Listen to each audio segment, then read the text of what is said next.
All right. Happy birthday to the Backlog Chronicles. We are a podcast that challenges fanboy beliefs. We take a pragmatic approach to all things gaming. We strive to create a community for self-thinking fellow gamers, a community where logical conversation can take place and a drive to further one's knowledge of gaming can be sparked. Take a seat. Show's about to begin. Thank you guys for being with us.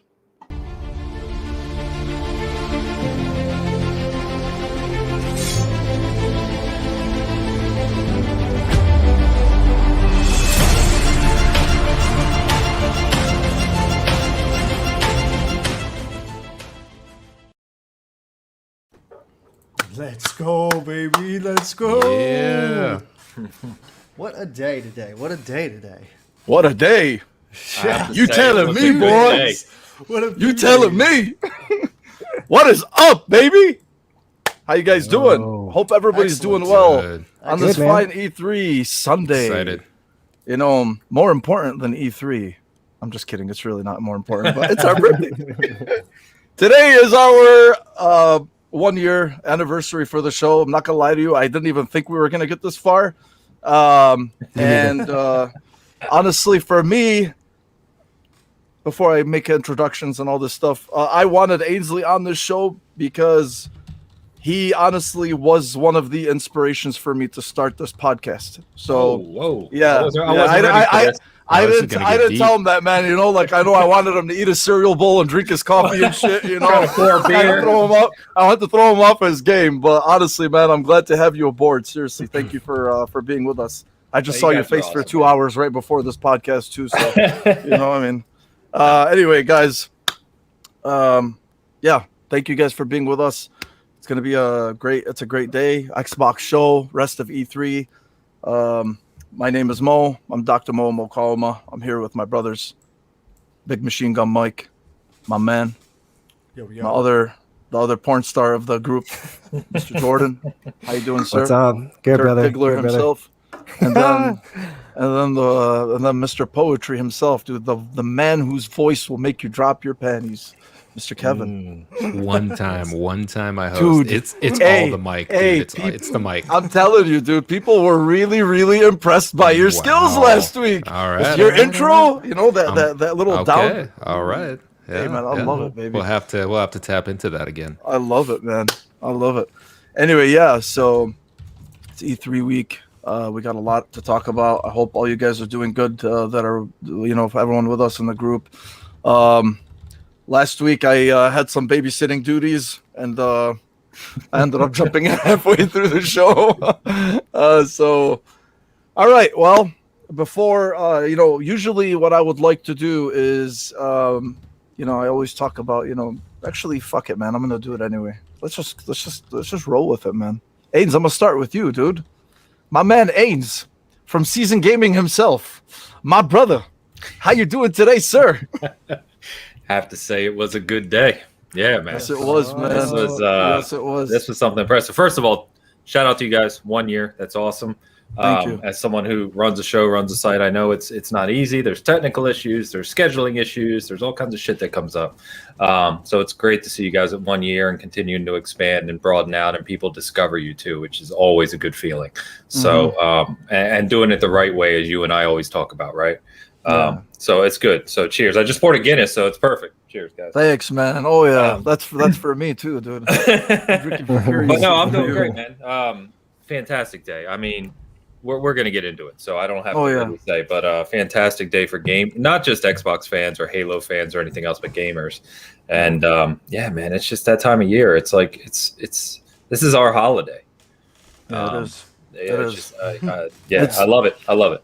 It's really sad too, man, because I made a joke about it on Twitter yesterday. I was like, you know, 6 months ago or 5 months ago, I was like, we don't need E3 anymore, you know, and then all of a sudden, like now we're all like, you know, What a everybody's just going jerk. crazy. Yeah, I know, Yeah. I know, Fucking hypocrite. I know, but I'm happy to admit that I was wrong. So it's awesome, dude. It's been great. But yeah, dude, welcome aboard. Glad to have you, Thank you, guys. Everybody in the chat, thank you for being with us. Lady, Wilmy, Sarko, everyone. Kevin, start with you, my boy. How's your week, man? Busy. busy, Yeah. man, with all the Yeah. E3 news. We're gonna get into all these fucking games, so I'm not gonna drown on too long. But Ratchet and Clank, I was able to play. I'm loving that. Otherwise, I've been trying to keep up with E3 news to just get hyped out, man. Like Ain said, it's our holiday. And I don't think other people understand how exciting it is to just see all these games coming and see how stacked up the fall is going to be and next year and shit all the way into next year. I'm just excited. I'm vibing with everybody else on my timeline on Twitter, and it's nice to see some genuine excitement out there and some positivity.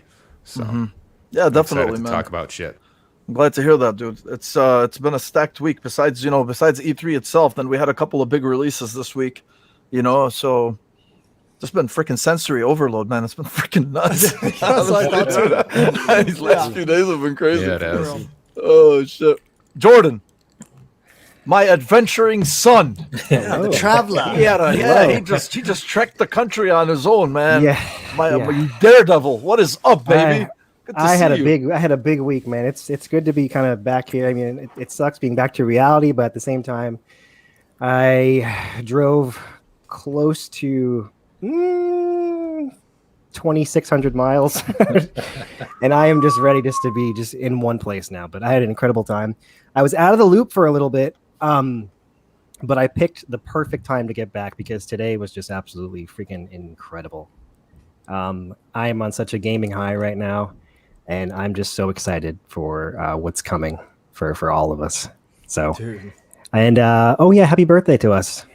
Yay. Yeah. For real. Yeah. Sorry, dude. I had to freaking unmute my mic. You're good. You're good, brother. But yeah, man, definitely. That's that we were following along too. Telling us about all the freaking places man, you went it's to. amazing. Fucking guy was climbing like freaking. I don't know, man. Yeah, especially like those cliffs. You were going like through these.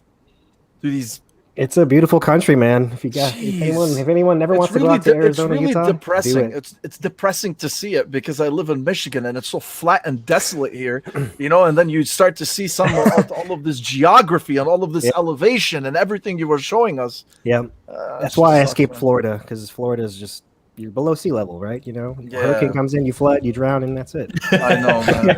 I know, man. Rinse, repeat. Yes. I know. It's freaking crazy.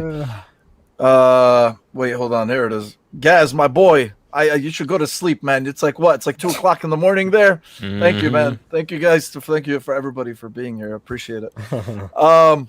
Mike.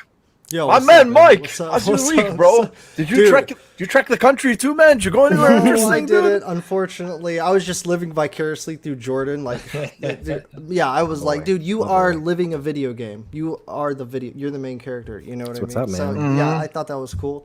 I just been super into fighting games lately, and I got my hand bit by a huge pit bull earlier this week. Yeah, you showed us that shit. Mm-hmm. That shit was no joke. No joke. And I've been kind of out of it for the last 2 days. I couldn't get I was trying to play some Mortal Kombat, and my hand's a little swollen right now or whatever. Yeah, I can't see really it. move. But dude, it took everything I had. I don't know what Pokemon people are thinking. Yo, let's just go at it, bro. These dogs were going nuts. But anyways, I was shook, bro. I was shook for a minute, and it just happened so fast, and it was crazy. But it just made me start to think, why couldn't it have been my legs? I need these motherfuckers to play. You know what I'm saying? I can't play video games, and so it's take my legs. yeah, Yes. just take my a chunk out of my legs. calf or I something. thought you'd perform a fatality on the dog or something. I was Shit. I was.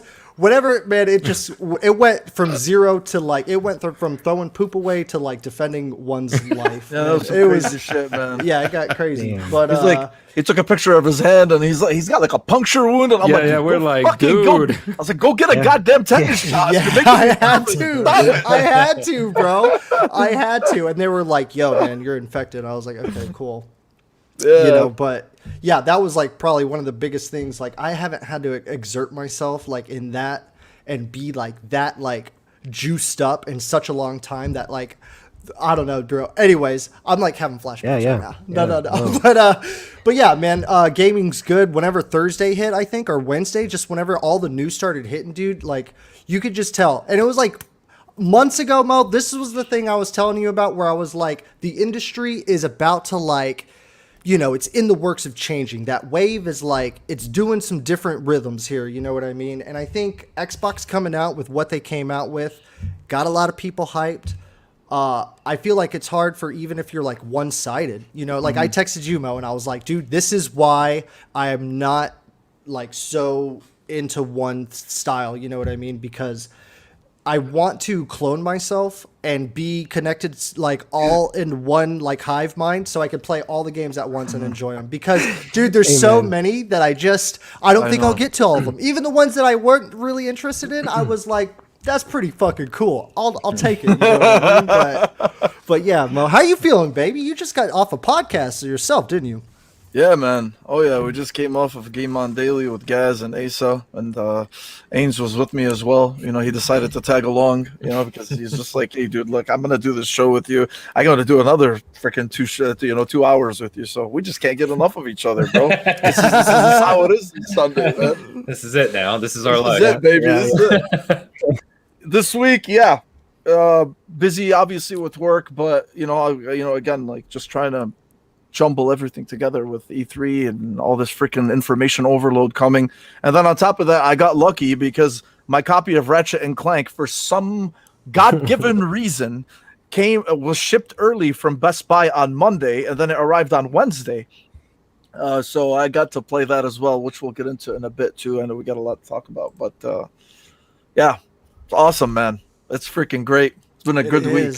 And also today, I forgot before I forget too, just because of the, our celebration and everything that we're going to be talking about today. So we're giving away either a copy of Ratchet and Clank or Elden Ring. So winner will be it'll be your choice. Just drop in for anybody with us, just drop in whichever one you would prefer, and we'll do a draw towards the end. And yeah. Happy birthday to TBC, baby. Nice. Let's get on the show. Okay. So, first is to go over it. Obviously, the big release this week was Ratchet and Clank. Not going to get over all the other details, but we obviously know Metacritic, OpenCritic score of 89. I was actually expecting it to get in the 90s just because of whatever. I mean, I'm literally nitpicking here. It doesn't freaking matter. The highest Ratchet and Clank before that was rated 87 for a meta average, and that was a crack in time, which was considered by many to be the best one in the series. But yeah, we've been playing it. I think me, Jordan, Kevin, Ains, I know we've all been playing it. It's as good as advertised in terms of it's a visual spectacle. It's a feast for the eyes and ears, man. It's absolutely beautiful. It's Ratchet and Clank, really. It's more Ratchet and Clank, but it's just I like to just call it more Ratchet and Clank on steroids, I mean, so it really is it's a next gen. It's a proper next gen game that we've gotten, at least. It's really one of those games that kind of just makes you think like, okay, yeah. This validates that $500 I just spent on this console. Yeah, definitely. So I'm gonna go around just to see what you guys thought of it. Ains, I'll start with you, man. I know you've been playing it. I know you've been loving it. What do you think? Yeah, I've played it a lot already. Actually, I don't know how far I am into the story, but a decent amount. It's incredible. It's everything I really wanted out of the game, right? Because it's got this really lighthearted Ratchet and Clank gameplay and kind of fluidity to it, and it doesn't take itself seriously, but at the same time, it's like this technical showpiece too, which is kind of rare. You see those two combinations. So, I can't get enough of it. The only reason I wasn't playing it more, I was actually playing it this morning, trying to get time in just before the Xbox showcase started.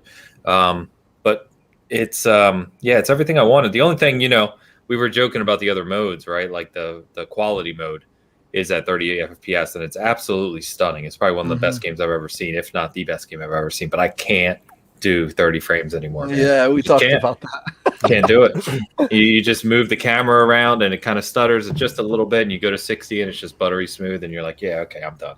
But other than that, I mean, it's fantastic. Yeah, it's everything I wanted out of the game. So I don't have anything negative to say about it. I've had some bad crashes, as you guys know. I don't think I'm alone in that, it seems, but who knows if that's the game, that's the PS5, because I've had multiple crashes on my PS5 with other games. I hope that it survives. I don't know what's going on with it.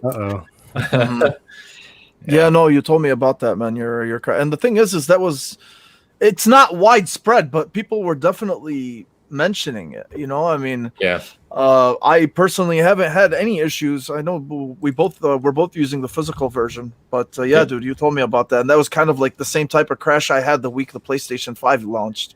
You know, where I had to just redo everything. So I don't think you've had another crash since, right? Since the first one. Two. The first one was the worst. Like the first one was bizarre, man. It froze, and then I rebooted, and then my DualSense didn't work, and then I rebooted again, and then it wouldn't connect to PSN. Like my system was just a disaster. But anyway, we don't have to talk about that. But yeah, so it's you know, I'm just hoping, because you get worried, right? You got a new system, you can't just go out and get another one because there's none available. So if something happens to it, then you can't play at all. But other than that, no, the game's fantastic. Insomniac or Wizards, man. I don't know how they pull off a lot of the stuff they pull off in their games, but it's definitely the showcase for the PS5 to date. I think I would say Demon Souls was previously, because that game is spectacular. But this may surpass it, man. It's so beautiful and so fluid at the same time. Yeah, and I'm actually one of those people that's sticking with the fidelity mode. I was telling these guys the other day, I'm like, dude, I think I'm the only one out of our group, that's actually playing it. Yeah. It's really, really well optimized, man. That's what's surprising me. I flipped it to the performance RT. Believe me, I did. You know, it feels amazing, but the fidelity, because I'm like, man, you know what? I've had this TV for like 7-8 months now. I haven't I want it to wow me. I want my eyes to bleed, so I might as well. I'm gonna end up playing it again in performance RT. Kevin, I'll jump to you, baby. What do you think so far? I am loving it. I'm spending way too much time flying around, sliding around, and I never actually finished a Ratchet and Clank game. So this might be my first time finishing one, because it just feels really good. And I tried to go into fidelity mode, man, and it was like a fucking PowerPoint presentation. I could not do it, man. I couldn't do it. I don't know how you do it. You might want to get your eyesight checked. I don't know, bro. Like it hurt me physically. Performance RT, man, all the way. It looks so good. It looks so nice. You know, I don't notice a huge difference in fidelity. I watched the Digital Foundry video, and they're like, basically the whole video summed up is play it in whatever mode you want. It looks amazing.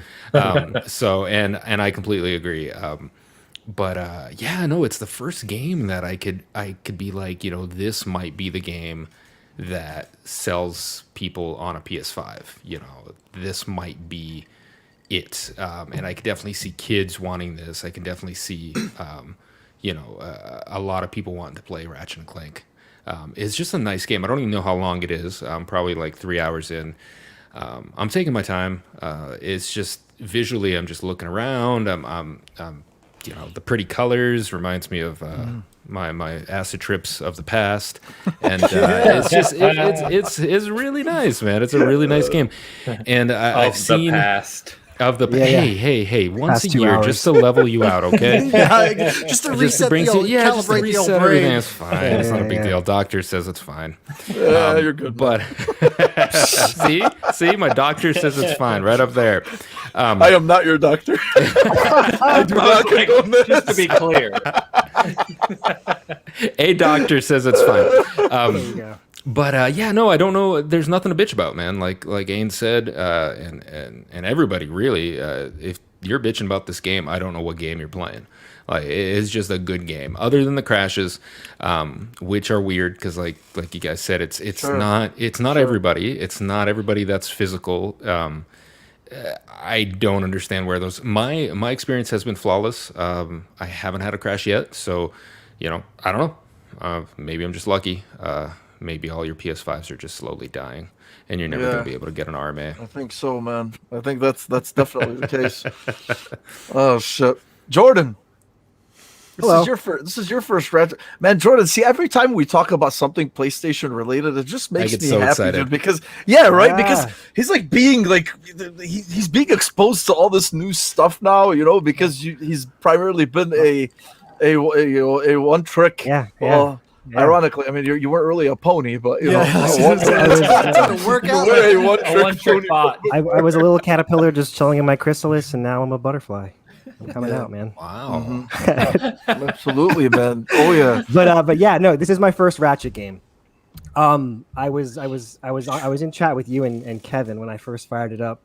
And yeah, I had it in quality mode for maybe 5 seconds, and then I'm like, yeah, performance ray tracing mode. Guys are weak, man. Damn. I moved the camera. I'm like, motion blur, get this out of here. So, but like, yeah, I am just blown away by just everything that's happening on screen. I'm not very far in the game. I only just made it to Sargasso, the second planet. Yeah. But just that opening sequence with the parade and the floats and just everything happening is just a spectacle. But yeah, I like the mix of the combat feels really good. Like I said, never played a Ratchet game before, but the shooting's good. The weapons are super inventive. And I like that it has that kind of collectathon kind of feel to it, but it's not like overwhelming. Like they have things you can find throughout the map, but they're very well hidden, and the traversal just feels great too. But yeah, I have nothing bad to say about it so far. Again, only maybe an hour and a half into it, and I'm really excited to keep playing it. Cool, man. That's pretty much that's pretty much the same take as we all have. Yeah. Mike. So I didn't play it because I'm still trying to get a PlayStation, but I do have some questions though. Okay. Right. So Quick. what were the first few things that you noticed right off the bat that you were like, all right, this is next gen, besides like the graphic fidelity and stuff like that? Like, Okay, so I'll tell you. yeah. Give me those little bits, Okay, so I mean, the game itself, just from again, I'm not a developer. I'm just telling you how I see it. The game itself just looks like it was made for ray tracing. Like, I mean, when they say that each bolt in the game is ray traced, they're not lying. Okay, regular bolts, when you break open the boxes and they all fly everywhere and you collect them, if you pause it in photo mode, you could see reflections of the bolts on each other. It drove it. This was like why one of those things where I was like, on Twitter? I was Why like, haven't I those seen a sons of picture of that bitches, yet? they actually did it. No, the developers said every bolt is ray traced, right? But then Yo, people I are like, gotta see whatever, that. dude. Yeah, If you I put it in saw- photo mode and you do it, Nice. it's insane. You can I see wanna see that. reflections. That's cool. Yeah. So there's that, and then honestly, too, not gonna get into that conversation, but the whole thing with the rifts, because when you go through a rift, you're literally just pushing the entire whatever Like you're the staring at space. gets pushed forward, right? Yeah. Like you get pushed forward into it. That needs instant loading. Right. So there are aspects of this game that yes, you can tell how SSD, all those jokes. Like no, if you actually play the game and you see how it's just so completely seamless and there's just no loading at all, especially with the Really? rifts and No tricks, no like illusions. no. There There is no squeezing between rocks or anything like that. No, Yeah, dude, you can yeah. You know what I'm saying? Yeah, no. What you see is Okay. what you get in terms of the loading. Everything is pretty Very cool. instantaneous. So Okay. it's yeah. So I mean that's at least one of those things. But just dude, yeah, it's the best looking game I've seen, at least like in this, in the last 7 to 8 months. So it's Nice. yeah, One thing, definitely. too, is it does a really good job of a scene density. So like Yes. when you it takes advantage a lot of times when you go to a new area or so the cinematics are all real time, right? So like they're in game and then it'll circle around to your character and you just start playing. But when it does that, it's really directed well to where you could visualize the whole world in front of you, and there's so much going on within those spaces. You'll see especially as you get further into the game. I do have like probably 8 hours plus already into it. Okay. Right on. But I mean, it's just like cars and bugs and animals, and there's just millions of things going on in front of you, and it's just like it's little details like that they really couldn't do in older generations because of draw distance and memory constraints and all these other things, right? So it's just and it does that all at this, to Mo's point, this really high fidelity. Like everything just looks crisp and clean and sharp, and this is what you want to see when you start talking about moving into new generations, right? So Yeah. it's really cool. Yeah, definitely, man. This is that's well said. That's exactly actually what it is. This is a game you show to people. It's a showcase. 100%. You bought a PS5? Oh, okay. Oh, here, let me show you. So, Yep. By the way, definitely. Ains, I love your shirt, bro. I love it. Thanks, man. Yes, sir. I wore it yesterday too, so we're you doing know good. what, man? My plan was to change my shirt too, but after the last show, but I didn't have time. I literally jumped into this. Right away. Okay. Yeah, I'm gonna skip over that. Okay, you know what? We got a lot of shit to talk about. Let's just jump into the Summer Games Fest. Okay, this is really what it started with. I'm gonna kick it over to you guys and for Tiny Tina's Wonderlands, and the only reason why is because I'm not I don't have a lot of experience with Borderlands, but from what they showed with the game itself, you know, I want to see what you guys thought. You know, I mean, it's a Borderlands style fantasy shooter. I know Leo here, he's with us. He's a huge Borderlands fan, so he was swooning over this this reveal. And Elu too. And Elu as well. That's right. Oh yeah, man. Of course. Yeah. I'm sorry, Elu. Shit. Yeah. Let me see. Yeah. So, what do you guys think about this? About the reveal itself, and about the shift in gameplay, or at least the slight shift in perspective? Is that something that's going to vibe with you guys as Borderlands fans? Ains, I'll start with you, man. Yeah. So I don't know who on the panel is like big Borderlands fans like me. Are you all you guys? Jordan. Oh yeah. Mhm. Oh yeah. Too? Kevin's, Okay. Kevin's kind of staying quiet. He's like, Kevin's Kevin's a Jordan's a Borderlands super 1 fan, though. I am a super fan. Yeah. Okay. So I mean, some people won't know, right? That one of the most beloved, if not the most beloved, expansions in Borderlands history of all the games is Tiny Tina's Assault on Dragon Keep, which was the last expansion for Borderlands 2. And it was absolutely incredible. I mean, that for me, I don't know about you guys, for me, that's like the pinnacle of Borderlands was when that released. And so within that, it was this kind of magical Dungeons and Dragons is always the thing that comes up, right? But this magical themed kind of cast-less thing. And Borderlands fans for years have been joking, man, they really need to take advantage of that and make like that a game. And they've actually done that. And I think Gearbox deserves credit to say they took time, and it's obviously going to take years of development, right, to put towards developing an entire game based around this theme where they're keeping the Borderlands aesthetic, but they're adding more wrinkles, almost like an RPG. So, for instance, in this, like Borderlands is always about guns and guns and guns and guns. Sure. In this, it's going to be guns, full melee builds, and full spellcasting builds. Oh yeah. It's never had armor before in Borderlands. This game has armor and amulets, and like an RPG. And so when you mix the looting and what used to be looting and shooting, now it's looting and whatever the hell else you want to call it, with Borderlands and the humor, and Tiny Tina is an awesome character. Incredibly excited for this. I wish we saw some gameplay. There's screenshots out there that have leaked and they look great. But if they have screenshots, they have gameplay. So just show us the gameplay. Yeah. That's what I want to see. But yeah, super excited, man. It's just, again, there's so many games coming, and games like this, right? If it's as big as a Borderlands game, you'll be able to put tens, if not hundreds, of hours into. So yeah, I can't wait to play with you guys when this launches. Man. Yeah, I'm just as excited, if not more excited than you are, Ains, because yeah, Tiny Tina's Assault on Dragon Keep was such a special little story. Oh, fantastic! And all the little pop culture references they put in that was just just fantastic. But yeah, I was reading that this game has supposedly been in and out of development for about 10 years, so they put some serious work into this. Okay. I'm also familiar that the creative director of this game is Matt Cox, and he was the lead for all the bosses in Borderlands 3. And I don't know about you guys, but the Borderlands 3 bosses were pretty damn good. It wasn't just a straight up bullet sponge; they had mechanics and whatnot. But yeah, man. If it's anything Borderlands related, I'm gonna eat it up, man. And I just love the setting here. I love the aesthetic. Let's do it. Yeah.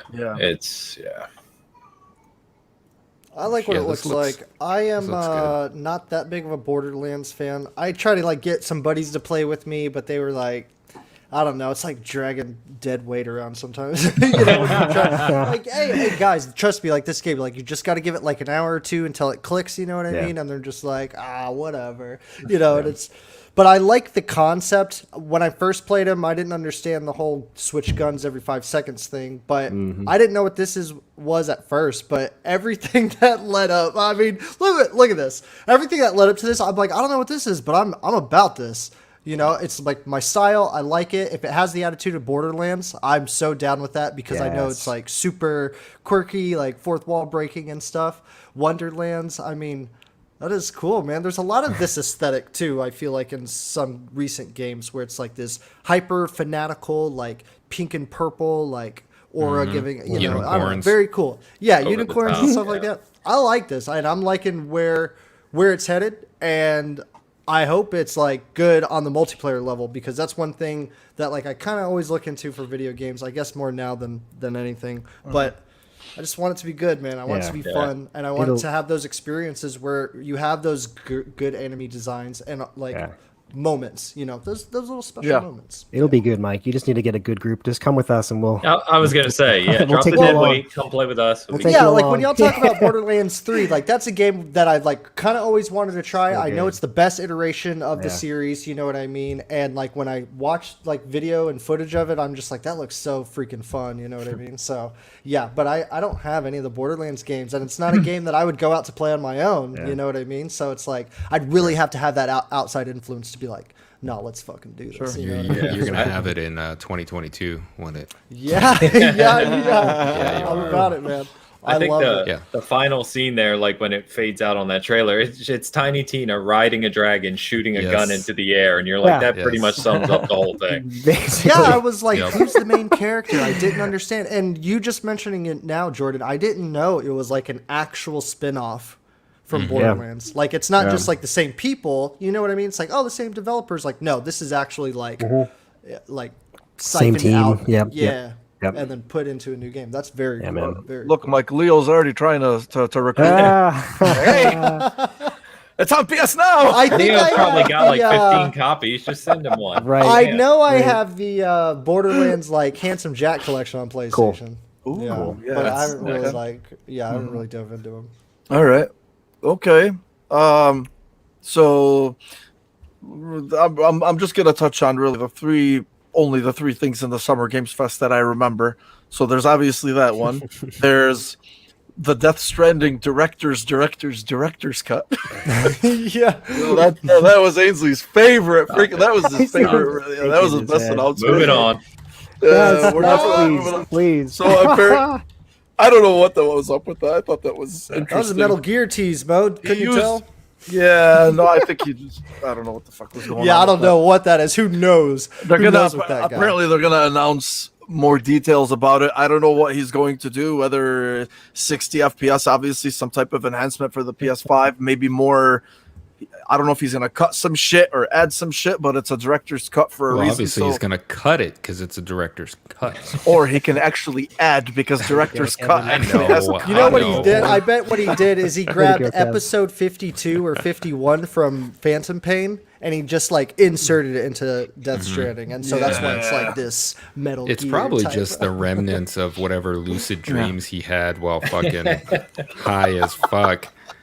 That's what it is, and he wrote them down. It honestly could be, man. Honestly, it He really was could be. making some good creative points, you know. He like, you know, he always wants to like insert that social like influence or whatever it is, and like what he was saying, he was like, man, it's moving so fast. I got to start thinking about like rethinking the way I create. You know what I mean? Because like what has been going on in the world, and I was just like, dude.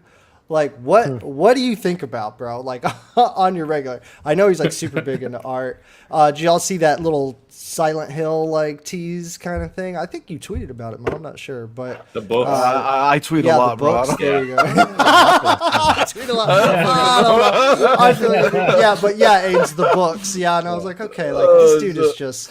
He's all over the place right now. Xbox almost bought him like 2 months ago, so who knows what's going on? You know? Yeah, who knows, man? Yeah, Mr. Kojima. we'll see. It might be his swan song with the PlayStation for all as we know, as far as we know.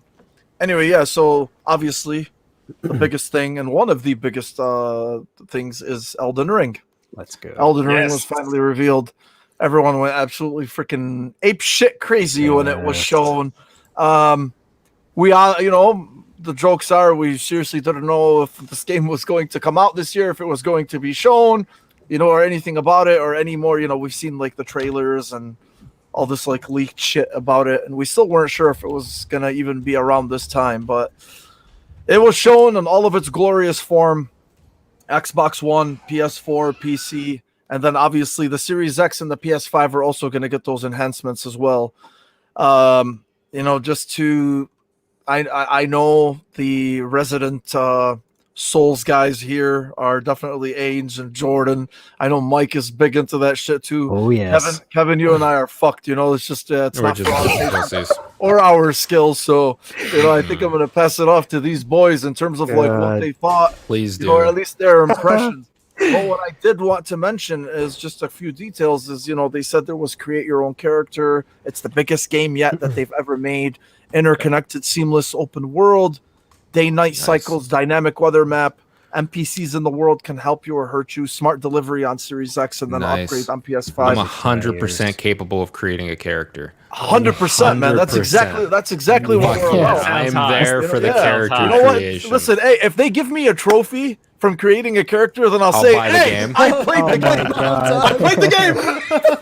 I played it. I got a trophy. Hey, and you know what, Kevin? You can fuck with them too, man. You spend like 10, 15 hours in the trophy in the character presentation or character creation. And they'll tell you, hey, how long did you play the game? They'll never know. 15 hours. I put in 15 hours, man. 1,500 hours. Yeah, this is crazy. So, anyway, yeah, my just take on this is it's so beautiful. It's so vibrant. The color palettes are different. It's it's one of those things where it's so beautiful to look at up until like you actually start playing it, and that's where really it wears you down again. So that's really what I'm fully expecting. But Ains, let me start with you, man, because I know you and Jordan were really, really hyped about this. Yeah, and what did you think about all this, man? Love it. Absolutely love it. This trailer hits all the right notes. Jordan, I don't know how about you feel, man, but this 3-minute long trailer, and it's exactly what Souls fans and from fans, I guess I should say. Sure. Yeah. Create your character, because if you don't realize why that's important, right? Sekiro, which was dynamically one of their best games ever, it didn't quite feel the same, at least to me, because you were a set character. And part of the RPG aspect of the Souls games has always been create your character, right? And different classes and armor sets and things. There's an awful lot in this trailer that is an homage to things they've either done in the past or letting fans know now, without saying anything, how many new aspects this brings to the series. Like even just there, you see him sneaking up behind those guys and kind of crouch walking. Yeah, you could never do that in a Souls game before. Correct. So there's a bunch of little things. Like, remember Hassan the other night was like, it's just Dark Souls 4. I was like, dude, there's there's like 20 things in the trailer alone that you've never been able to do in a Souls or Bloodborne game. So he jumps right there and leaps. It's just there's so much. And again, this is another one of those ones. If you haven't watched it in 4K on YouTube, go do it, because it's just night and day over what the stream was like. But yeah, I'm ridiculous. I'm literally already told people at work I will not be at work the 3rd week of January. Yeah. I can't wait. Cannot wait. Whiskers is going to return hard. Yeah.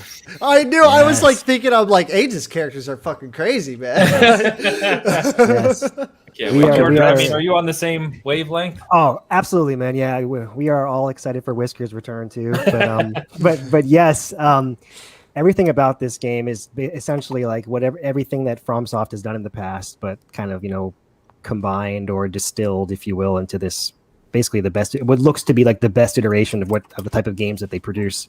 And I'm so freaking excited for it. Like I could just gush over it. Just the aesthetic of everything, the verticality. There's so many details, right? It's just God, it blows my freaking mind. I love their games so much, and I was actually a big fan of Sekiro. I completed that game. I got all the achievements in that one. Nice. Yeah, we're gonna watch you stream it soon, right? One day we'll be talking about that. I know. But yeah, I get a lot of the critiques about as far as like taking away the RPG mechanics from that.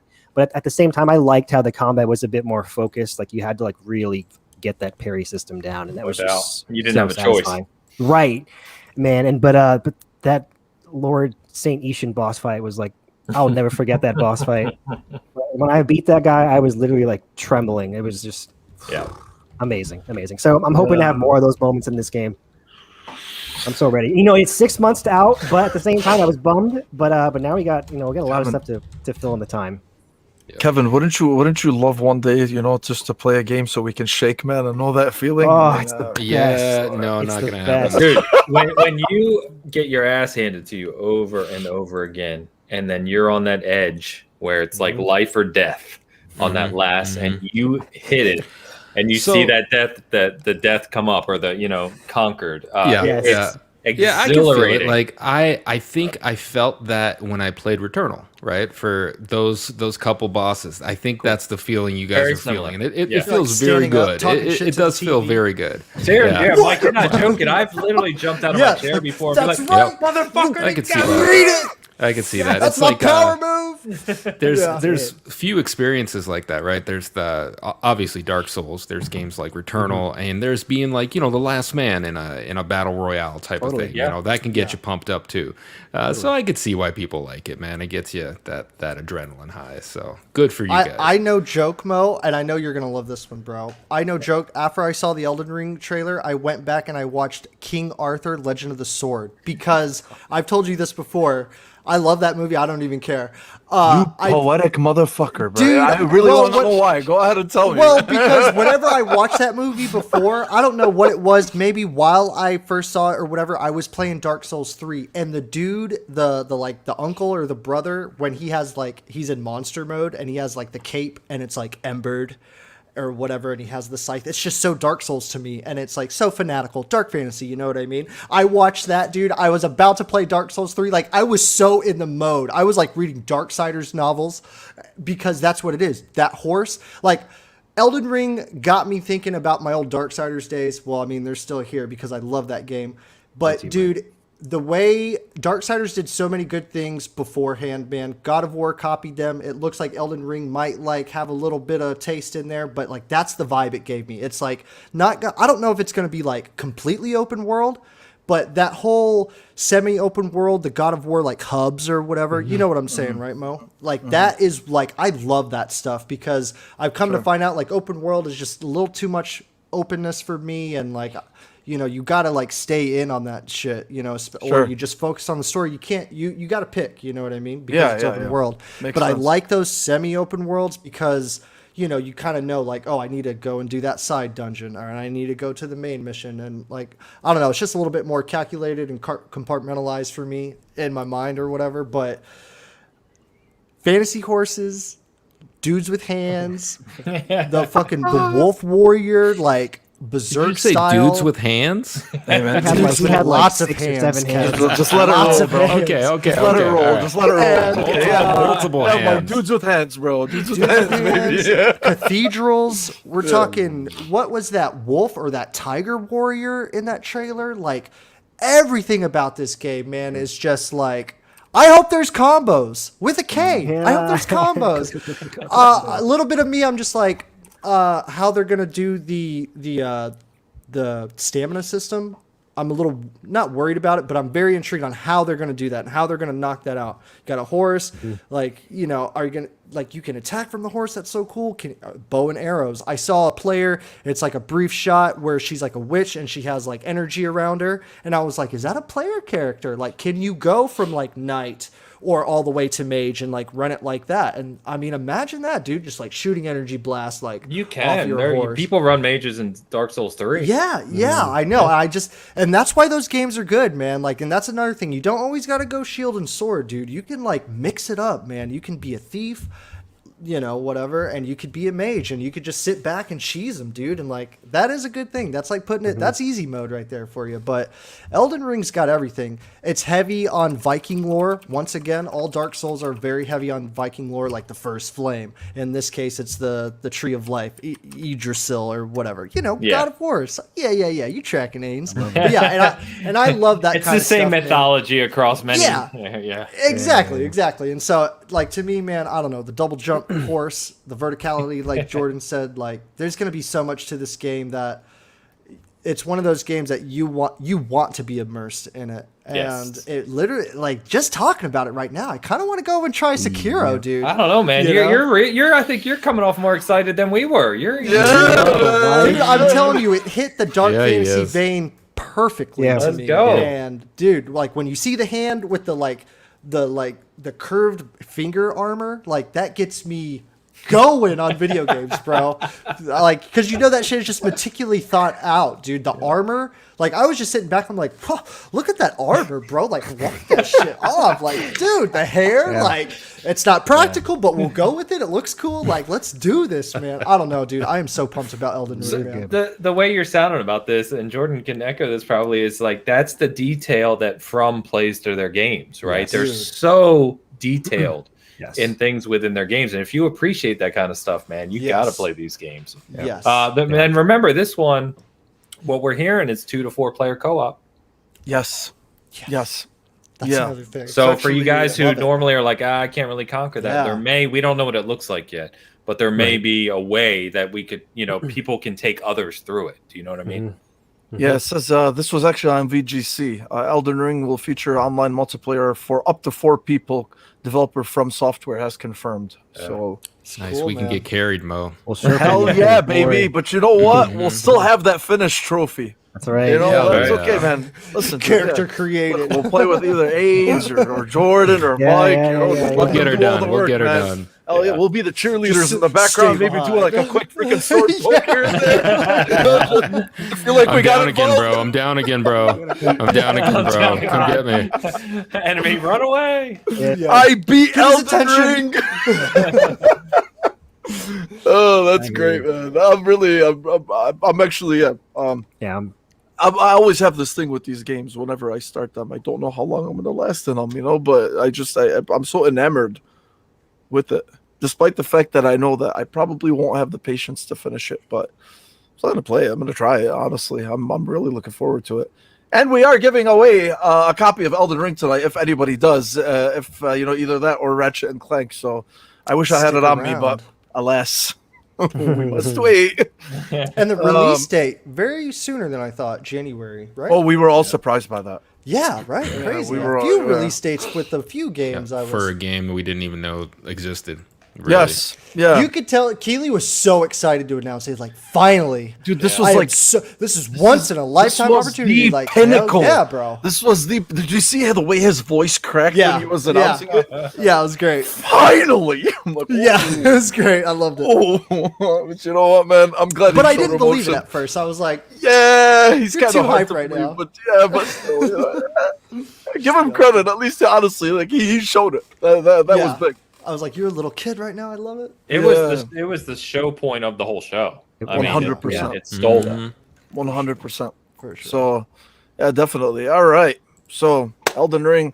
Next thing, guys, Kena. They showed Kena. They went into this whole spiel with Kena Bridge of Spirits, if anybody hasn't heard of it. This really beautiful artistic game. It's got like some Zelda in it, and God, I don't know. I don't know what other freaking genres right now come off the top of my head, but it's really been on a lot of people's radars, since it was announced last year, and then they kind of went into in the Tribeca Film Festival. This was really like my highlight. I'm sure it was everybody's highlight from that show, but they went to apparently the two heads of the studio are like these filmmakers or like effects, they used to make effects for movies, and then they ended up transitioning into doing game development, and they Okay, started that's their own cool. studio, Ember Lab. And yeah, man, the game itself is gorgeous. It's beautiful. It's got like this it's got like this it really, and I tweeted this the other day too, I really feel like this game is going to scratch that itch that Breath of the Wild didn't give me.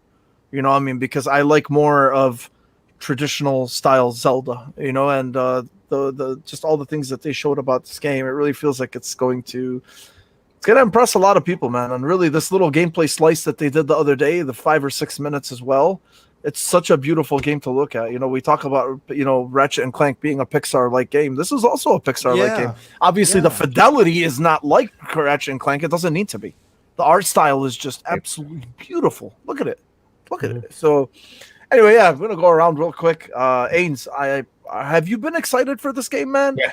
Yeah, cool. Yeah. Okay. It's just everything you just said. Honestly, it looks like it's a $40 game. I think, right? Yes, Yep. it is. Yeah. Yeah. So Wow. $40 game, which probably means Wow. we're getting a 12-hour experience, which is fine. Yeah, I yeah. love games like that. So Me too, man. yeah, it's beautiful. It'll probably be one of those games that just kind of makes you smile as you're playing through it. Mhm. And I love it. Yeah, I'm super excited for it. So definitely on my list for the late summer. It's August, right? It's got it's coming out in August, and it's really the combat itself that they were showing. You know, there's some depth to the combat, man. I'm not like saying like Street Fighter type of depth, you know. I mean, but there is some depth to it, and you know, there is some strategy as well with using these little rots or the rot or whatever they are. So yeah, I'm glad to see that, man. It's freaking looking awesome. Jordan, did you see that? Did you? Yeah, no, I slept on this little gameplay tidbit that they showed the other day. But I have been interested in this game. Like Ains was saying, like, you know, $40 games like this, I love seeing titles at that price point, and especially when they look as cool as this. Like, Yes, this kind of helps to show that, you know, you can craft a game that's of really, really good quality. And still drawing a big audience like this, despite being at that small studio budget. too, man. Right, Small studio. right. I think their background transitioning to this is awesome. Yeah, how They're Yeah, cool. definitely. So let me see. Kevin, you saw this, Yes. man. You're like me, bro. Yes. Yeah, I'm what do you excited. think? I'm excited. I think this is going to be one of those games that, you know, you can spend 8 to 12 hours in, but it's going to have a nice positive message. And I think that's what we're going to see here. It's just going to be a good game with a good story, and I think it's just one of those games that is there to tell, you know, its story, and that's why you're playing it. And I love that shit. It'll be a nice little breakup of all the fucking AAA craziness we're gonna have. You know, something to play in between everything else. And I'm glad they got it done. It's nice to see games like this come out, and for people to be excited about it. Yeah, that's cool, man. For sure. All right. So let me see. I don't know why the hell we're getting some fanboy shit inside the group chat. Guys, please keep it clean. I don't want this fanboy garbage. So anyway, okay. Let's see. Ubisoft. Is there anything even to discuss about Ubisoft, man? Riders Republic, I guess. Is there anything even worth freaking mentioning? You know, from Ubisoft itself. You know, Avatar. Yeah, I liked it. I liked it, dude. Yeah, Whatever. look, I'll be honest with you. I didn't even write anything down from Ubisoft because there was only one thing that everyone knows that I was waiting for, and obviously it wasn't there. So I was just like, all right, I kind of like just checked out of it, you know. So yeah, but you know, even Elu, who is, you know, one of the most practical human beings I know, he said Ubisoft show was soft. So if Elu's saying that. You know? Well said. That's good. I like it. Well said. Yeah, so I don't know, man. Yeah, honestly, even the Avatar thing, I'm like, I didn't even know what the fuck to make of that. Like, okay, like you bring out Yves Guillemot, right? He gives you like, hey, Ubisoft, blah blah blah, 1, 2, 3, we are committed to building whatever, and now stay tuned for this, right? Okay, fine. I get you guys are very like proud of it, you know, but I don't know, bro. This was like one of those situations where it's just like, this ain't it, Chief. At least like that's how I was thinking. I'm like, man, you know, like I don't feel like maybe it was splashy to them, but I mean, I think to a lot of the hardcore fan base, were kind of like, okay, you know, it wasn't like this was not to me a one more thing type of announcement. Yeah. You know, like it definitely was not, but I'll go around, bro. If there's anything that interested you guys outside of Far Cry 6 and fucking Just Dance, you know, like the 10, 15 minutes they spent on it, I don't know what else to make of it. You know, to be honest with you, I don't want to bag on Ubisoft, though. You know, Angela, you are right. Avatar did look good. Let's just, you know, it did. You know, for what they showed, it's in first person and whatever, but I think it really sucks because they're really starting to become very predictable. You know, like, I mean, I feel like they're playing it very safe nowadays, you know, and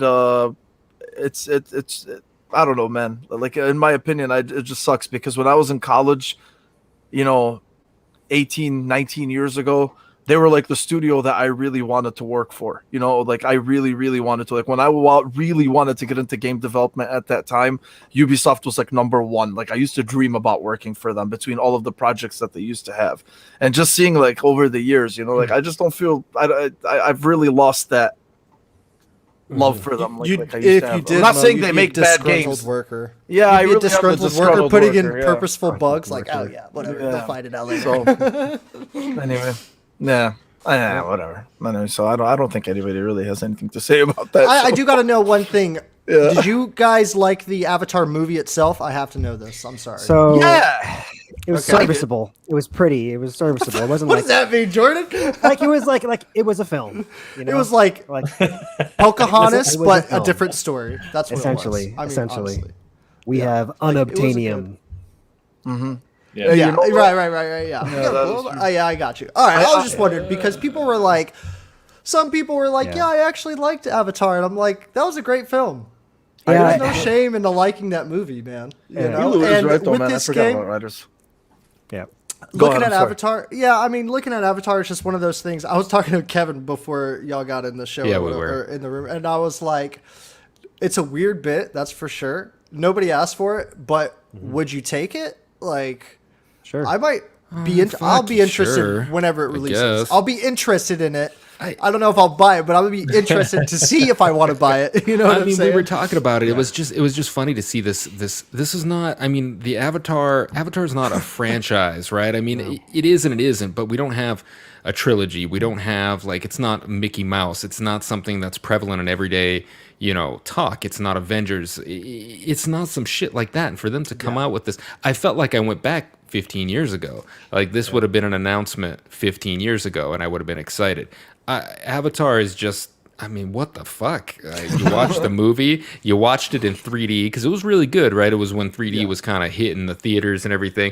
And I remember watching it, I thought, okay, that was cool. And I've watched it once or twice since then. But like, nobody lives and breathes Avatar. I don't understand why it's a thing now. So it was a trip. I hope it fucking blows me away and I sit here and eat these words. But I don't, is this it? I mean, how did they sell this? I want to know. Hire that dude that pitched this and made it sound like something that needed to be done in 2022 or whenever the fuck it's going to release. Because he could sell, anything to anyone at this point. So I think your point about the timing of the reveal is spot on, because the problem is that if you don't know, they have 4 movies coming. 4. Yes. Right. Yeah. Right.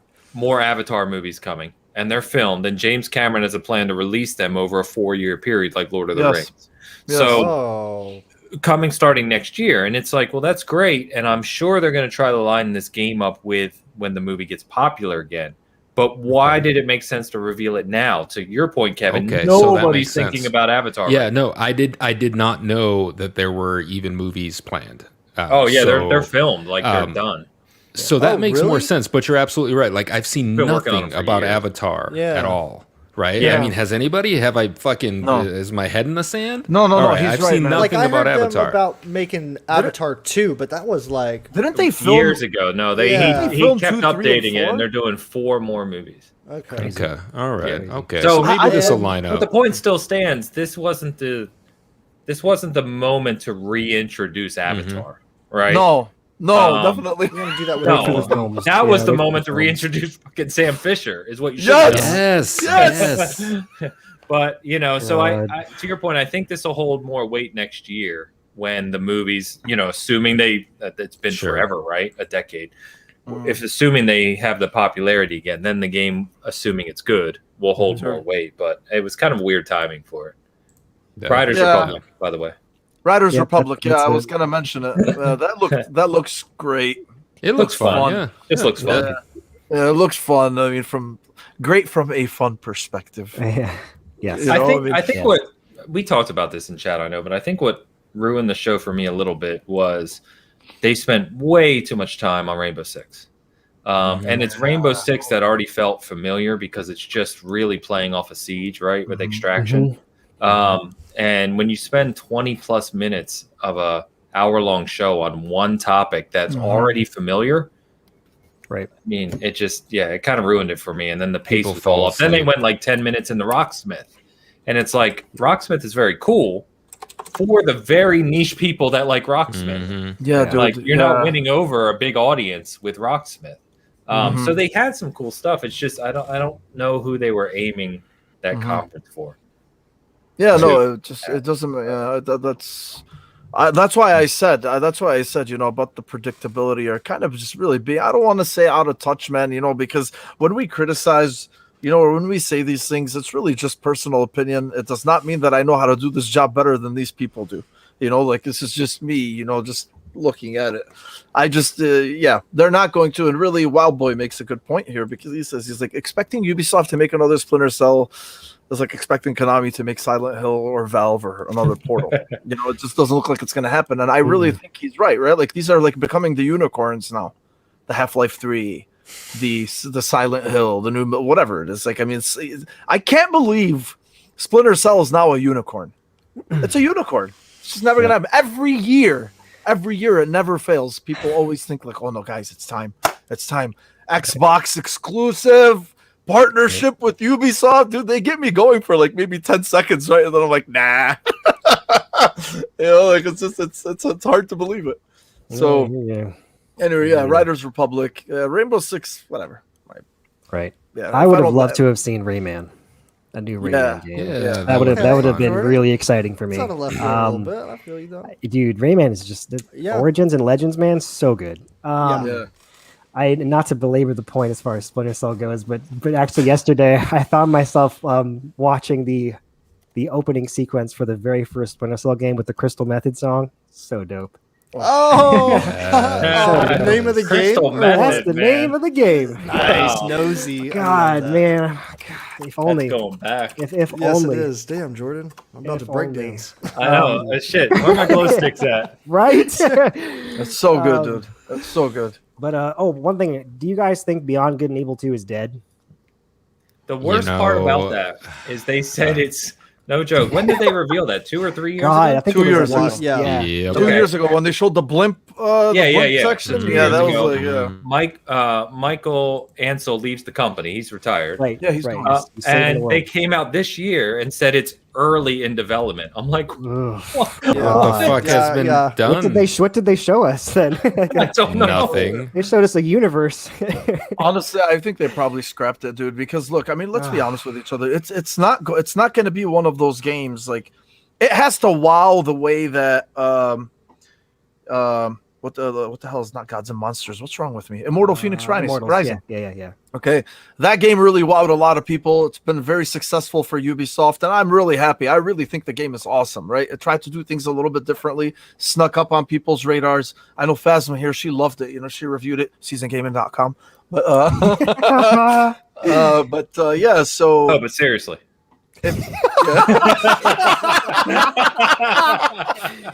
Oh, shit, that was great. That was good. Yeah, so they probably just wanted to cut their losses at this point. Probably like, you know what, man, this is not going anywhere. We're not going to do anything. Let's just freaking stop talking about it. Kind of like Rockstar with Agent. Remember Rockstar Agent that just like died? Remember Agent when it was announced for the PS3? Radio silence. It died I so know that's, hard like, I your don't point. even fucking remember it. Yeah, I know that's your man, point I know. exactly. Yeah, so maybe I don't know. We'll see. But Yep. Ubisoft, let me see. Hey man, I didn't see the Gearbox show. Did you guys watch it? There's nothing I special. didn't catch it. Nothing special. Wow, I it was really started that and bad. turned it off. Yeah, Okay. they basically replayed the Tiny Tina's Wonderlands trailer. They did some behind the scenes stuff for the Borderlands movie. Homefront 3, and Oh wow. something else. It was just kind of just meh. Homefront Yeah. 3? Yeah, Did I hear that right? I they're think actually- I think it was Homefront 3. I think it was. Wow. No, I think you're right.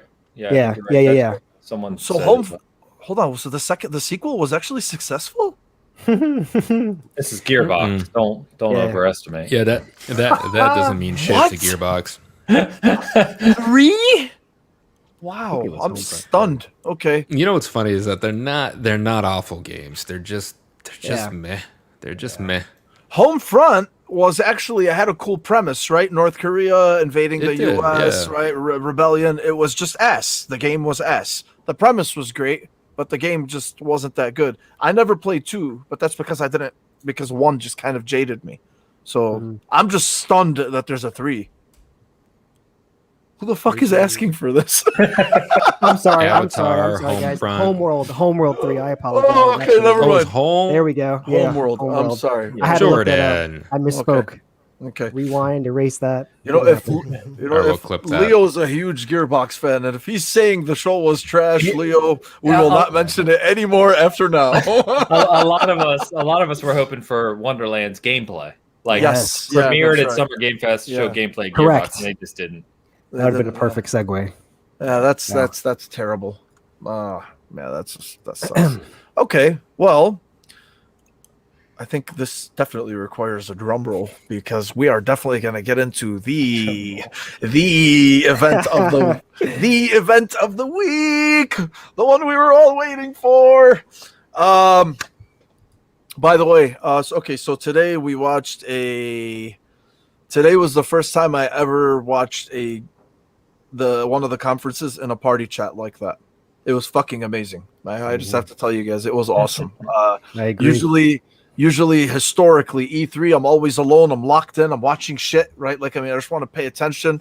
And I think this just doing this with the Xbox for the Xbox show with you guys, just as a preamble, I thought that was just amazing. It was so fun. It was really great to bounce ideas off each other and listen to my boy Hassan, just tell everybody silence. I kill you, before each announcement. So, but anyway, so to lead off, I'm just gonna ask you guys, Ains, you and I just talked about this too on Gaz's show. Yeah. But I'm gonna see what everybody thought of this, and they really led off with 30 games, all optimized for series consoles. They said 27 out of the 30 games were on Game Pass, which is pretty impressive.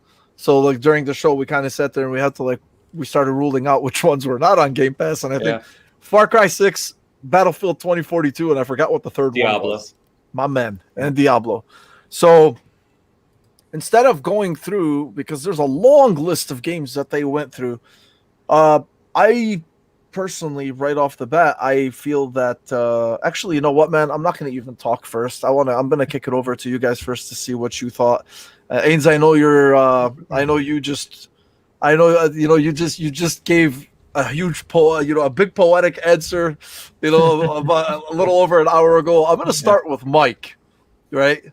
So, bro, I'm gonna put you on the hot seat right now. Yeah, let's go. Mike, what did you think of the Xbox show, man? What stuck out to you? Oh man, Halo obviously, and the multiplayer, like the way that was edited and the way it was all put together and the way they just have it. I was like, the grapple hook, I don't know what they did and how they thought of that, but I was like, because I was worried, I was like, is this just going to be like another Halo multiplayer in a way? Because I was watching some other like Warzone player the other day, and he was talking about it. It's like, are they going to add a sprint and just things like that? I'm like, yeah, it's very, like, I'm curious about how they're going to update Halo like to this nowadays time. But once I saw them grappling everywhere and grabbing things and throwing them and I'm just like, dude, that seems like you're so fluid. You know what I mean? And that changes up not only Halo, but I feel like it changes up kind of like how Doom Eternal did. It changes up that first person, like how that works. You know what I mean? And I wouldn't be surprised to see other first person shooter games like add some sort of meticulous little thing about their shooter where whether it's a dash or a sprint or a chain, any of that kind of stuff. Yeah, when he grabbed that explosive barrel and threw it at the vehicle, I was like, this right here is going to be, you're going to have those moments. You're going to have those moments, Jordan, when you got body parts flying all over and you're like, oh my God, you see that? Like, but like millions of those, dude. It's going to be crazy. That stuck out to me heavily. I liked what Halo looked like. Diablo 2 got me going too, man. Diablo 2, like, I like how Ains mentioned that, dude. That was one of those games where it was like, that's a day one. Any merch or any like thing that I can get with that. Like, I feel like I jumped on the Diablo train a little late with Diablo 3, but man, I'm just so happy to play Diablo 2. That's an early release too, isn't it, Ains?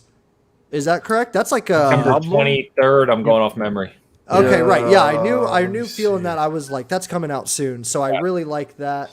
The Forza thing, I didn't look at too much of it, but it made like, dude, that is the racing game that I want to play. Dude, watch that in 4K, Mike. If you haven't. I will, man. Like seeing some footage. Incredible. Dude, that looks, Back for Blood, another Game Pass game. Is that correct? Yeah, yeah, it is. Dude. Yep. Dude, I mean, come on, man. 27. I mean, 27 come on, man. What are you doing? Like, what are they doing? How is that? How is that? What are they doing? Dude, I don't know what it is, but it feels so good. It feels This is so the positive. What are we doing here? This is Yeah, the exactly. positive what are we doing? Exactly. Yeah. Like, how do they manage that? I don't know, and I don't really care, to be quite honest. All I know is that as a subscriber to Game Pass, like in their platform, dude, I am just like, word, bro. Well, actually, I mean, if you really talk about it, They're free games, Let me man. take my Excel spreadsheet out. Hold on one second. Hades, 12 minutes. I know that was cool. Like a Dragon, that's super goofy. Among Us, I feel like that looks sleeper-ish right now, but between friends, it might get. We'll have a blast with that, Mike. Yeah, 15 you know, player, exactly. man. Yeah. 15 Yeah, player. that's crazy. Yeah, that dude. stuck out. Yeah. I know a Plague's Tale 2 got announced. I was like a Yes. little whatever on that, but I heard good things about it. Good, Yeah, Mike. I You heard You should good play things it, man. about You should play the first one. I've been interested. But yeah, so many things. I would say though, to be honest, was the Halo thing and the Diablo thing were like my two like So those were major your- ones off of my Okay. memory. Sure. Yeah, out of the 30 games, you know what I mean? Like I have like a half a list over here or whatever, but yeah, dude, like that was the moment when Halo popped up and just like what was that one game where it was like a vampire and that one Oh, it's girl Redfall. Okay, Redfall? she had the telekinesis power. One of them was a sniper with the eye. Redfall. That looked very interesting to me too. Like I said, like those were the moments. It was today. Those were the moments where I was like, "There's so many games." Like I wish, like mentally, I could have the energy and willpower to play all these games, like kind of all at once, or just like in a burst of like time and stuff. Oh my god, yeah. Today is a reason why I don't game on one console. That's all. I'll end it with that. My fucking son. Dude, That's what I want to hear, baby. That's what I want to hear. Yeah, dude. No, there was a lot of, again, like I want to go at the end because there's just, I want to see what you're you guys prepped. think. Oh, you got a prepped conversation for this, don't you? No, man. No. We all watched it, right? And then even AIDS watched it. So, like, Kevin, what did you think, dude? What stuck out to you? What did you think of the format? Everything. The format was good, dude. It was good that it was just the pacing was on, right? Like I couldn't even take a fucking piss because I was gonna miss some shit. And I liked a bunch of it, man. Stalker 2 looked fantastic. I am a huge fan of FPS story games. I know some people are sick of that shit, but whatever, feed it to me. It's my fucking mac and cheese. I love that. Nice. Halo looked nice. I liked the intro, the single player intro. It looked darker, a little more, space desolate to me. I liked that setup. Multiplayer looked good. I would love to get into multiplayer with my boys because I haven't played too much Halo multiplayer. Like I missed the whole, Halo multiplayer 360. I was doing PC gaming at the time and I didn't really play much Halo. Redfall, there was no gameplay, but I enjoyed the premise. I want to see what they do with that. We don't know shit about it. Starfield, obviously, we got a little glimpse into Starfield. I'm gonna save my excitement for later. I only have so much excitement to go around being a almost 40-year-old white dude, and I I only get excited about certain things. I have a quota. I really enjoyed. I really enjoyed. Oh my god, what was it? I'm looking at the list here. Well, Diablo 2, obviously, I'm going to fucking pick that up. I think I already have the pre-order page set up. Battlefield, meh, whatever. The Sea of Thieves, Disney, fucking Jack Sparrow shit, that was kind of cool. Me and my wife played some Sea of Thieves when it was beta, but we ended up kind of burning ourselves out. I'd be interested in something that grabbed me and got me back into a little bit of Sea of Thieves. I know a lot of people on my, a lot of friends of mine love Sea of Thieves. Back for Blood, that looks like Left 4 Dead 3, and that's exactly what I want it to be because I miss Left 4 Dead. And whatever the fuck Evolve was, I'm still waiting for them to just refund me. They should give me Back for Blood as a fucking reparation for buying Evolve. Thank you very much. There were some other indie games that I wouldn't say I'm excited for, but I'll probably play and end up liking because Game Pass, I'll try all these fucking games. I know I saw some Atomic Heart looked weird as fuck. I don't know what that is, but I'll play that. I mean, there's so much good shit. Fallout 76 put me to sleep. You can throw that game in the trash. Don't love it. I'm sorry, Plague's Tale 2. I know. I love you, Angela. At least you're not opinionated. Plague's Tale. I'm psyched for that. More rats. I mean, who doesn't love more rats? It looks like with the Series X now, we get like 50 times as many rats as we did in the first one. Outer Worlds 2 had the best little video skit. I loved it.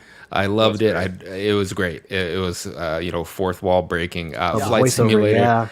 Good. Flight Simulator. I don't fucking give a fuck. I don't care. I know a bunch of old dudes who would love that. I have played Flight Simulator before. I tweeted, I'm like, it's the game that everybody's gonna play for 2 minutes, realize this shit is hard, and shelf it. Unless they have like a super easy mode where you can buy like Fisher Price joysticks or some shit and play. That shit's gonna be too difficult for me to enjoy. I just loved Psychonauts. Never got me. I know some people fucking love Psychonauts. So I looked at man. that shit and I was bored Easy. to death. Bored to death. What What is the premise of that game? Because to me it looks interesting. That's but the I question. wouldn't- I don't know. Again, Yeah.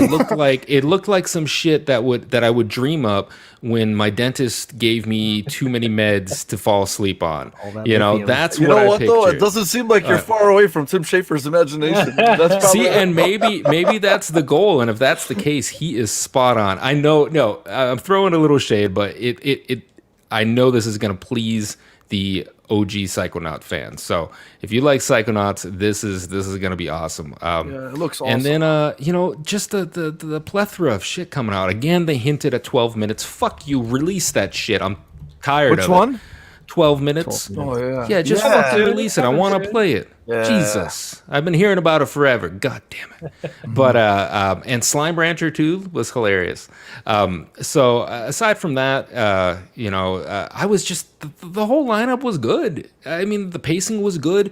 The only time I saw a human face was like an hour into it. Thank you. I don't want to hear about people. I don't want to see people. I want to see fucking games. So they showed me games. That was good. I'm excited. I missed this party chat that I wasn't fucking invited to. Hello. Nobody invited me I to this sent party you. chat. I sent a message and I told you we're You in a did. party chat. I saw No, that. no. I saw it so late, and I So- was Bro, like, it's "Oh, I because wanna you were get the getting your party chat. ass I didn't kicked. see it." That's So if anybody needs a member for their podcast, this is my last episode here. These guys are fuckers. No, I actually it wouldn't have worked out. I was like fucking doing laundry and had my it was it was a mess. But no, I liked it. I don't know that any part like blew me away, but I'm spoiled, right? So I don't know what would have blown me away at that point.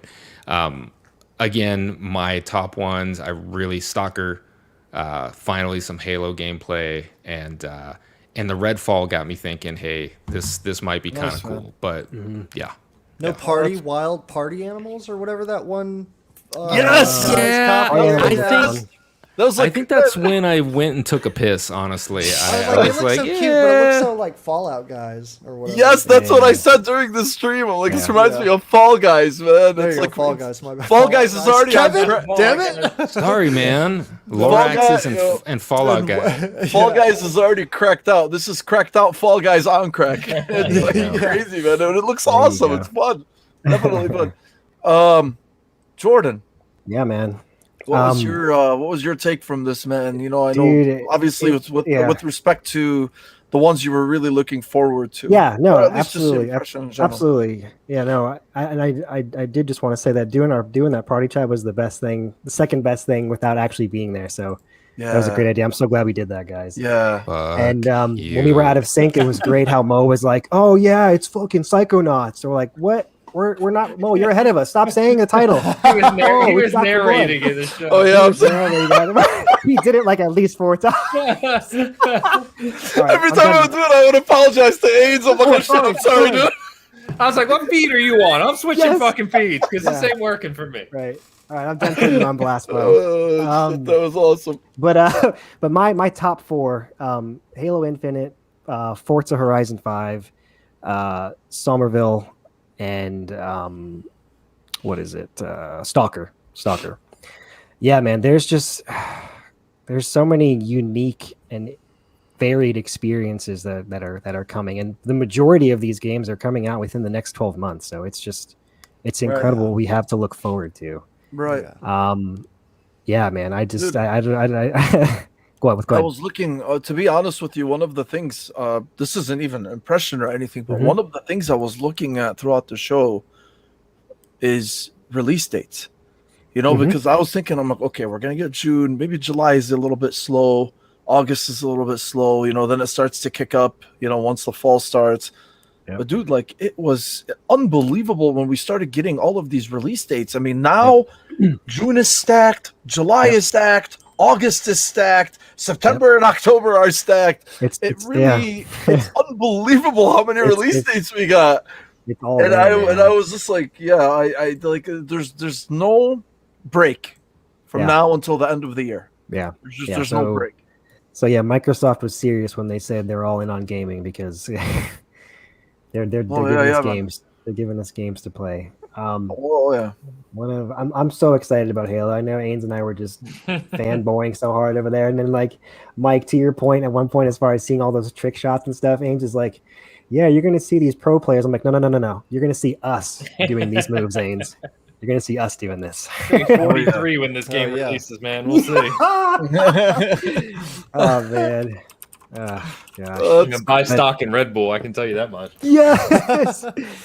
No, this just I was such a good show, and it kind of like what Kevin touched on, the pacing. This was a properly formatted showcase. Like they kept the talking heads to a minimum. We only had like I think 2 breaks when Joseph Staten and Bonnie Ross came on, and then when Pete Hines came on, and it was just other than that, it was just game. Mm-hmm. And we were sitting in chat like, holy crap, we still have like an hour left. like what's going on? Yeah. It was a great show.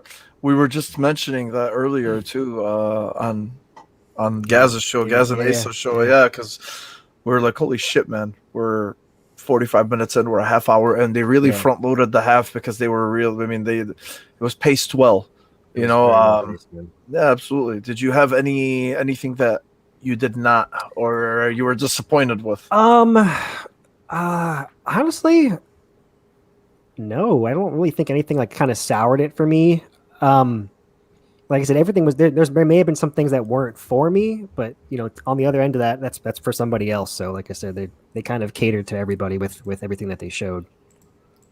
Yeah, it was unbelievable, man. They really hit every gaming demographic possible. Yep. Yeah, absolutely. Oh yeah, for sure. 10 out of 10. Oh, what is it? 10 out of 10.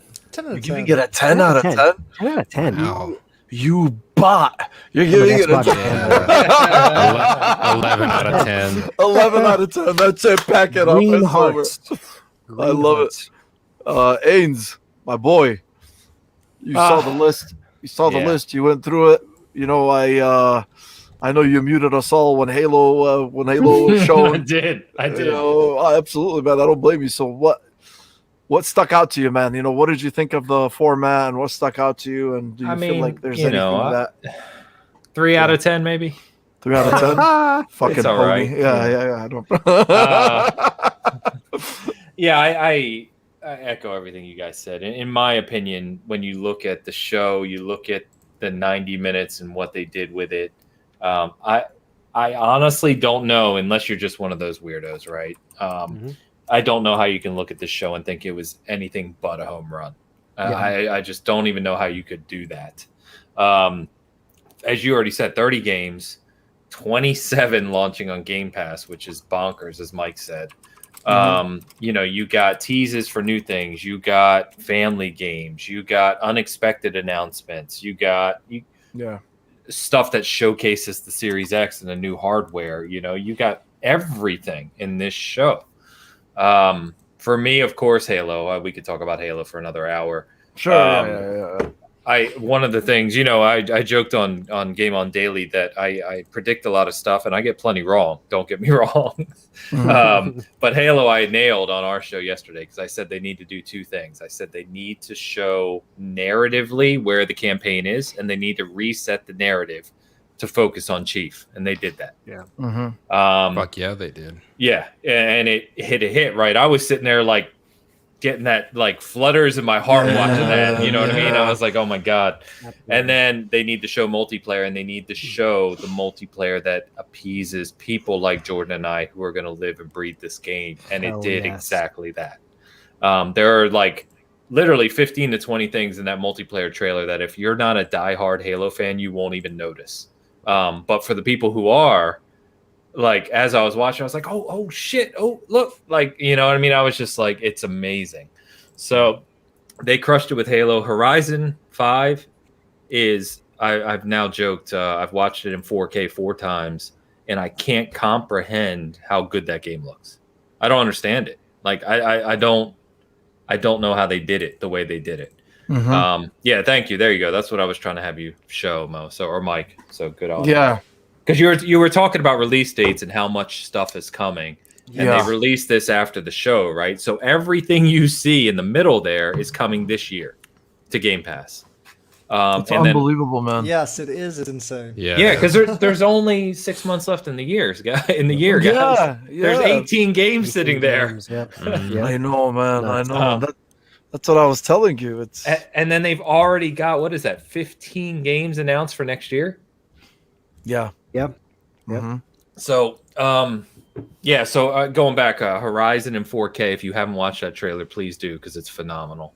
What else stood out? I had the list right here. There's some things you guys didn't mention that I was really pumped for. 12 minutes, of course. I know you joked, Kev, you want to see it released. So I think that's August, right? August 25th.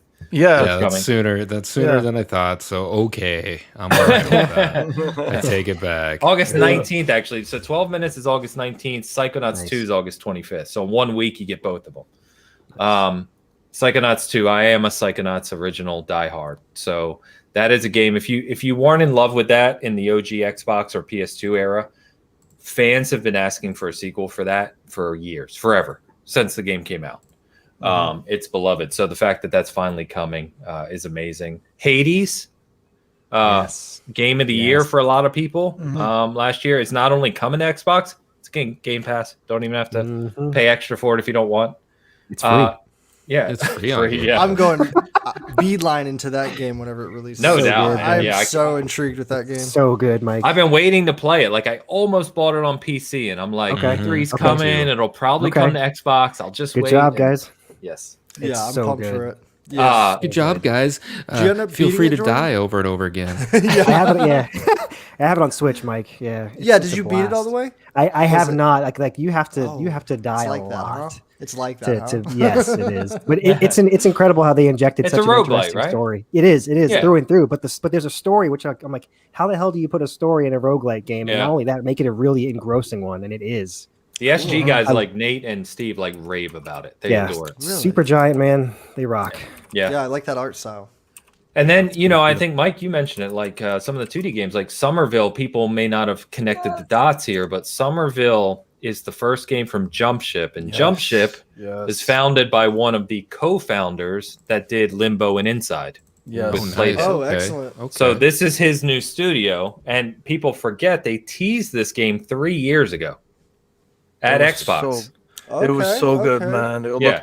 looked so freaking good. This was really one of my really pleasant surprises of the show. It looked so freaking good. People have been loved it. wondering where it is, and well, there you go, right? It's you go. coming. And Game Pass.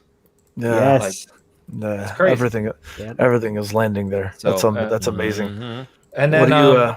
Go ahead. Yeah. no, sorry, I'm looking through the list just to make sure. No, dude. Yeah, please go. Yeah. I agree with Kev. The this- Outer this- Worlds this 2 one. trailer was just phenomenal. Just It was so good. fantastic. It I'm was just so gonna good. play the Fantastic. replaced trailer. This is replaced. Yeah, this is Yeah, awesome. it replaces another one, right? And funny enough, I know Gaz mentioned, or someone in the chat on Game On, but Tim Saray, who's doing The Last Night, which everyone has been waiting years for, has already spoken about this game now since it was shown, because it looks pretty similar. I thought it was gonna be Axiom Verge 2 or something like that's where my mind was going at first. Yeah, I gotcha. But I know, yeah, like I think Axiom Verge is having a sequel made soon or something, Oh, it's already or is it already out or something. yeah, it's on the That's- Switch. Okay, I thought they were just progressing, but yeah, there is a few shots in this game where I was like, I don't really care for side-scrolling games. I've mentioned this before, or whatever, but Yeah. there were some shots to this one where I was just like, yeah, just the visuals alone kind of got me hooked. Beautiful, man. They have to be like shot well, and this looks really like that. And the Yeah, lighting. and the combat is crazy. It's like a 3D pixelated type. This was the Look at shot that that. I was like, this is Yeah. amazing. Yep. That shot right Yeah, there. no doubt. This too. yeah. God. Had almost Yeah, old looks great. Castlevania vibes. And Mhm. Yeah, just some cool exactly. stuff. I like that.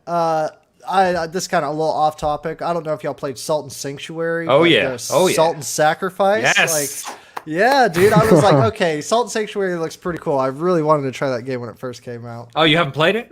No, I haven't. Oh, Looks it is. cool. It is hard. It's a Okay. 2D Souls-like, basically. I saw some like prototype game that's coming out. I feel like it has a full-blown trailer for it, but this was when it was like still prototype. It's super Bloodborne ripoff, but it's a 2D side scroller with those like really good animations and stuff. I forgot what it's called at the time, but you get silver bullets and all this kind of stuff. But similar to like kind of what we were looking at here. But yeah, man, I'm kind of getting back into the 2D platformer games. a little bit. They're great. Nice, man. man. They're great games. Yep. And that's, I know Mo and I talked about this, but what was so great about the show is just the variety. There's just so much variety here. And if you're kind of a Yeah. diehard like me who plays literally too many games, like everything, Mhm. right? Mhm. It's like, okay, they had a 30 game show and god damn it, I'm playing 30 new games. Like, Yeah. there's like hardly anything in here that I'm Real. not going to play. Yeah. So it's great. The only thing I felt was weird, in all seriousness, it's probably like a 9.5 for me. The only thing I said is like I love the Redfall IP at the end because that was the arcane game, the Omen that people were seeing the vampire emojis and stuff on Twitter. Mhm. But if you're gonna tease new IP, I'd really love to see some more in depth about it, like gameplay, Right. something Sure. Yeah. agreed. detail. And then, sorry, I know I'm going a while here. The No, last dude, one. please. No. No, Yeah, no, we man. love it, Ains. Shit. Shit. Contraband. Like, so you set up. Yeah. We talked again, Mo. I know we Yeah. just talked about this, but you Mhm. set up this partnership with Avalanche Studios. But the CGI trailer for it showed you literally nothing about what the game is. It just says co-op, Right. open world, and showed a guy working on a truck. Like, Right. you didn't need to show me that in your showcase. That doesn't tell me anything. Right. But I mean, that's about as nitpicky as you can get, right? The show overall was incredible, well paced, well directed, amazing game variety. Game Pass is what we all have already said a million times over. So, Xbox, man, the vision that they've been painting for the past few years is coming to life, right? To fruition. Yeah, that's what I Yeah. was going to say. Yeah. And we joked about it in our party chat, Kev, that the I hooked on that real quick. Fuck Yeah, you. That was sly. Were you there? That was Ken? really Oh, good. shit. but nearly every if you didn't notice, right, nearly every trailer showed Cloud too. Yep. Almost all of them. So Mhm. the investment in being able to play these games on Xbox anywhere is coming to fruition as well. It's a very exciting time to be a fan. Right. No, it is, man. Definitely. Yeah. Well, the show itself, me personally, I think, because over the years, especially the last generation, the topic of conversation was always, oh, wait till next year, wait till next year, wait till next year, so Yeah. there was a hint of that, from some people, but to be honest with you, I think this is the best show they've ever put on. Personally, agree. I think I this agree. is the best show they've ever put on. They've been, they addressed all the concerns, or at least all of the criticisms that they had from before. They went game after game after game, just one after the next. And then, like I was saying earlier, they told you right off the bat, hey, we're doing 30 games. 27 out of 30 of them are coming to Game Pass. All of them are optimized for series consoles, right? So that way, like, they don't have to announce it for every single one. It's just like you set an expectation, and then and then you go forward with it. And like I was saying too, you guys said it all. We talked about variety. We talked about, something for everybody, and really just the release dates themselves is what is what tripped me out. Because like I said, like all of us, we went from maybe having a couple of down months to now just absolutely being loaded. From now until the end of the year. And on top of everything that's coming out, it's just realistically speaking, there's going to be no time to play. At least I don't think there's going to be time to play everything. Standouts for me, Stalker 2, that's amazing. We talked about it. Metro vibes, Yeah, dude. Yeah, dude. That's what I was gonna say.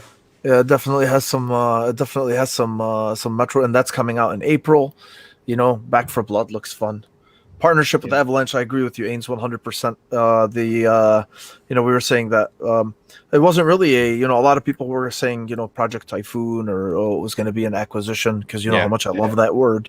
But really, but yeah, it wasn't. It was a partnership, probably third-party exclusivity partnership, at least for now, from what we know. But I don't want to retread everything, but I would say if there was two criticisms that I had, I personally wish that I was saying, even though I always used to say about Halo Infinite, like, hey, it needs its own state of play, it needs its own stage, not in the middle of a show still. Like, personally, like, selfishly, I would have wished that they would have flipped the time that was dedicated to Forza for Horizon 5 instead of Halo Infinite. I think it still would have been. This is just nitpicky, by the way.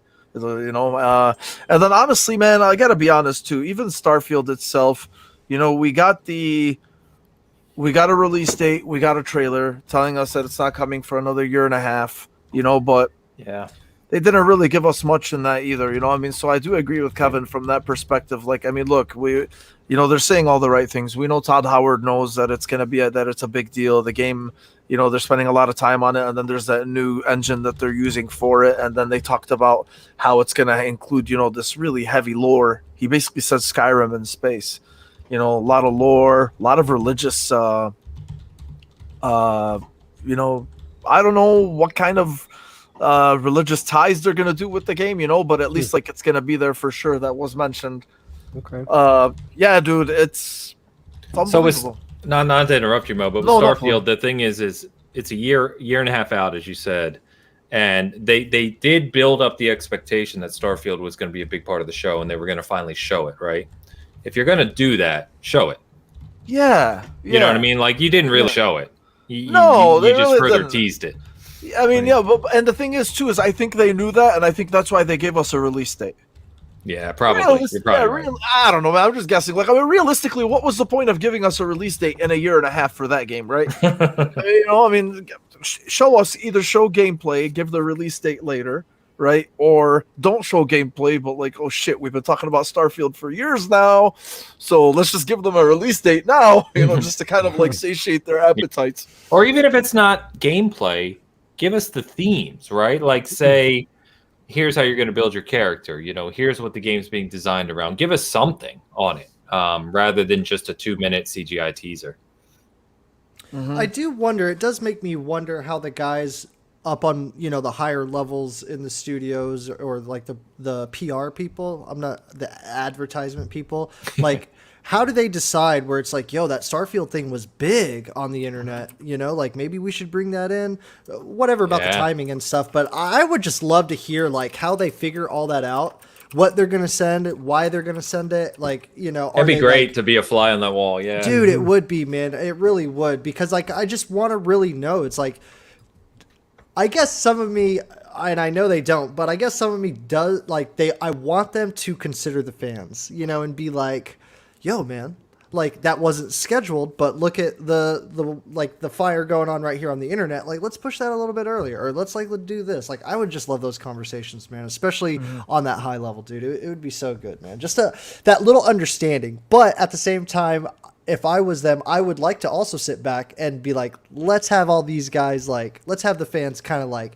talk about it, you know, like, make these theories and make, you know, just stir up the conversation, you know, because that in itself is the hype and it builds up. And I don't know, I just like some of that stuff. And why do they choose to not show gameplay compared to just CGI trailers? Like, you know what I mean? Like, if it's so far early, we only show CGI. Like, I understand that. Like, Black Panther was a big thing. I know we'll get into a little bit of that later or whatever, but gameplay does go a long way. And if you don't have gameplay, go with the verbal, like Aim said, you know, just give us a little, like in that Contraband trailer, they were just like hanging pictures, like open world, co-op, blah, blah. Yeah.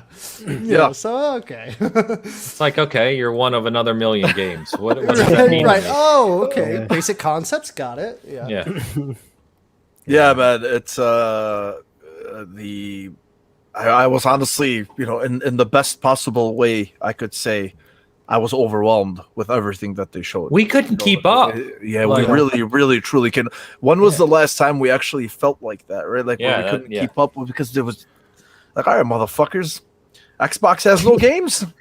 All right. Right. I think they came out today, and, you know, it's been clear for a while. Most of the people who say that are idiots to begin with, right? But yeah, of course, I think there's no way you can look at everything they've shown over the past few months, not just today, but their roadmap, Game Pass, the agreements, their studios, all this stuff, and still make that statement with a straight face, unless you're a complete moron. And that's the crazy thing about it too, man. You know, we always talk about the shit behind the closed doors, and a lot of these business transactions that happen that we will never ever be privy to.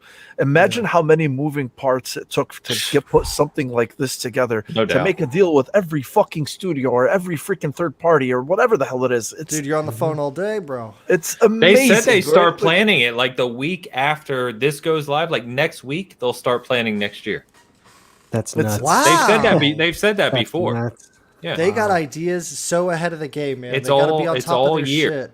Yeah. Yeah, this entertainment, like, I always think about this entertainment and how niche it is, like video games, because if you speak to a non-gamer and you say, hey, I play video games, they're like, what? You know what I mean? But there's so many gamers, and this industry is so wealthy to say, man, it's just like movies.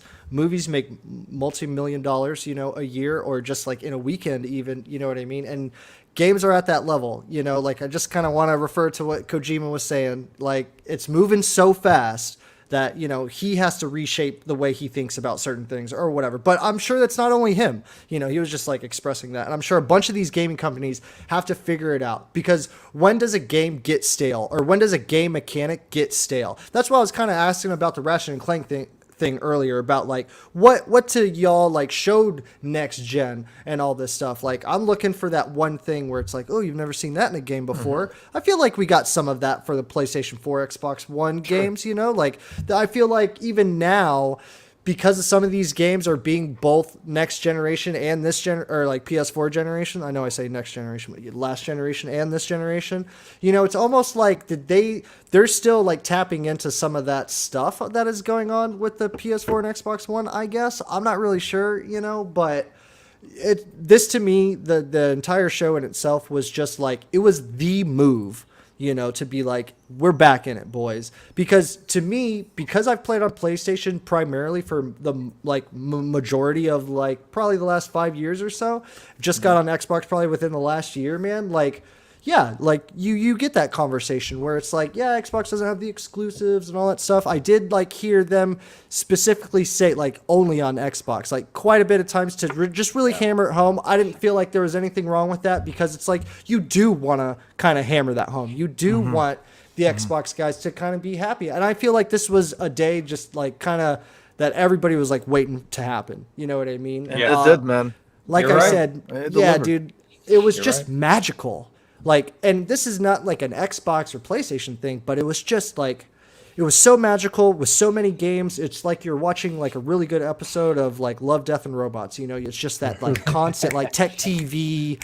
You know what I'm saying? Like one after another. Like I don't know what this is, but it's cool and fanatical. Like I'm into it. Like let's see, you know, more stuff. I know we can get nitpicky about the gameplay and like all that stuff, but like whenever you do look into the and critique these showcases, pacing matters. At first I was like, why is everybody talking about pacing so much, you know? But when you watch it as a viewer, I like totally get it on the entertainment side, you know what I mean? But anyways, just kind of getting into the like behind closed doors mode. Like I love that kind of stuff because it's like we don't know what's going on, but whenever it comes to this, like I would love for somebody to show me some type of negativity said about this, you know what I mean?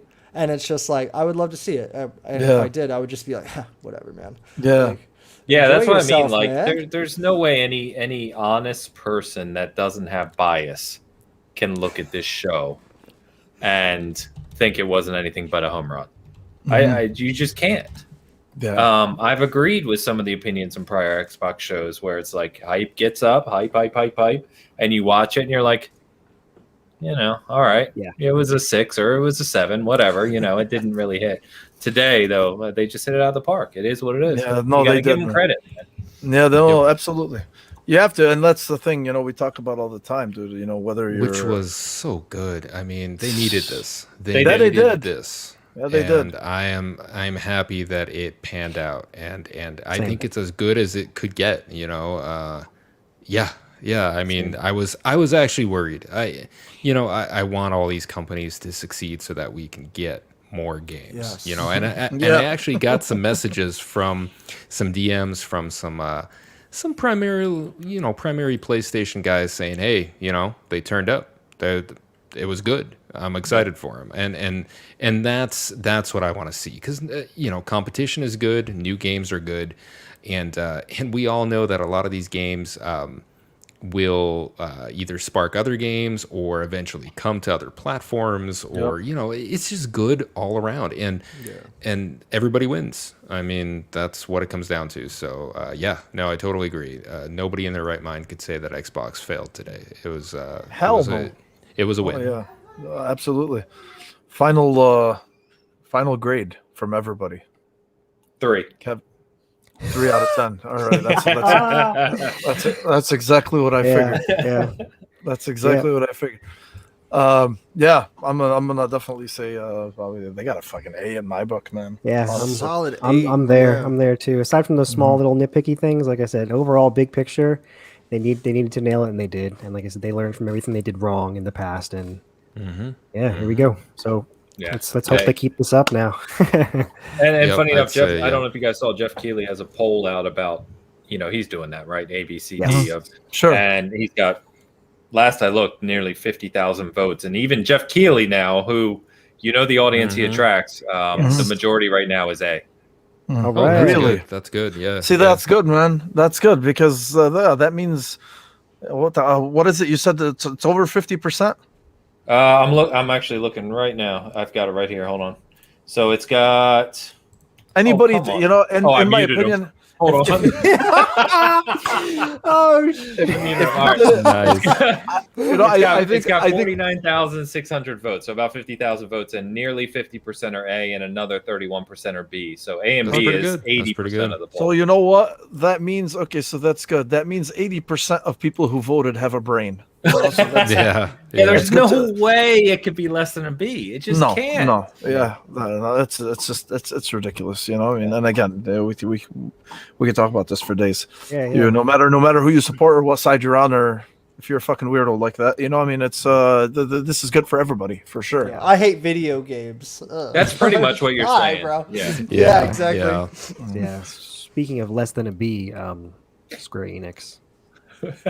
I didn't even catch up to it because I've been busy. I haven't caught up. I know, Apparently, I you didn't guys- miss You bro. guys No. didn't like Guardians of the Galaxy? Yo, I like the Square Enix. let's I go. like Yeah, that. let's go. I Go liked ahead. it, Go ahead. man. My Go bad. ahead, I Mike. liked Go it. ahead. It was Go ahead, okay. Mike. It was All right, I'll just start off with Guardians of the Galaxy. Yeah. Well, I'll just start out with the bigger ones, like the ones that overall like pointed out to me. Guardians of the Galaxy Origins, Jordan. By the way, that demo is only on PlayStation 5. Oh, okay. Yeah, Sorry, I know. Mike. I tried to Sorry. look for I'll it right play here, after and I this. was like, "Oh, where's that?" Sorry. You know? But I meant to say the Xbox showcase was so good that like because I can't get a PS5 now, I was like, maybe I should just fucking get an Xbox. You know, whatever. Yeah, you know. Anyways, so Guardians of the Galaxy, Final Fantasy Origins. What else was there? Babylon's The Black Fall. Panther thing, but that's like very small because Yeah. it's small. You know what I'm saying? Like that's a weird. You can't talk about that. I could talk Right. about that, but let's not. Okay. So Guardians of the Galaxy. Okay. So it's very strange because I was playing Marvel vs. Capcom for the past 2 nights, and so like I see them for their true comic book form in that game, and so I can only assume a lot of people are like, "Oh, this is not what I'm used to." Like MCU. I get it. Okay. Because I get way more homeboy from Arthur Legends of the Sword than I do Chris Pratt. What's his name? What's his name? Somebody. Sons of Anarchy. Hit me. I'll get you. Yeah, I'll get that you. guy. I'll get I get you. more Charlie of that. Hunnam? Hunnam. Charlie Yeah, there you Hunnam. go. I get more of Yeah. that with Star-Lord than anything, but I do like the look itself is like there's some jank. Drop frames. I don't know that stutter. We talked about it, right? I don't know what that was, but I was like, this seems like Outriders. Like, I don't know if I like this, but I do like everything else. You know, I didn't like the performance or whatever was going on. The combat as well, I would say I would critique a little bit harsh because I didn't see anything that was like that amazing or that blew my mind, you know, but I like the colors. I like the style. I love Rocket Raccoon's little beard thing because I'm like, dude, you're a raccoon out in space and you're like a mechanic. Like you would be like all grungy and stuff. I love it, man. I loved his attitude. The voice acting sounded great. It seemed like that game, because of Avengers, it might get a little bit of salty taste at first. I feel like a lot of people are going to be like prodding and poking at this game before it releases just to see.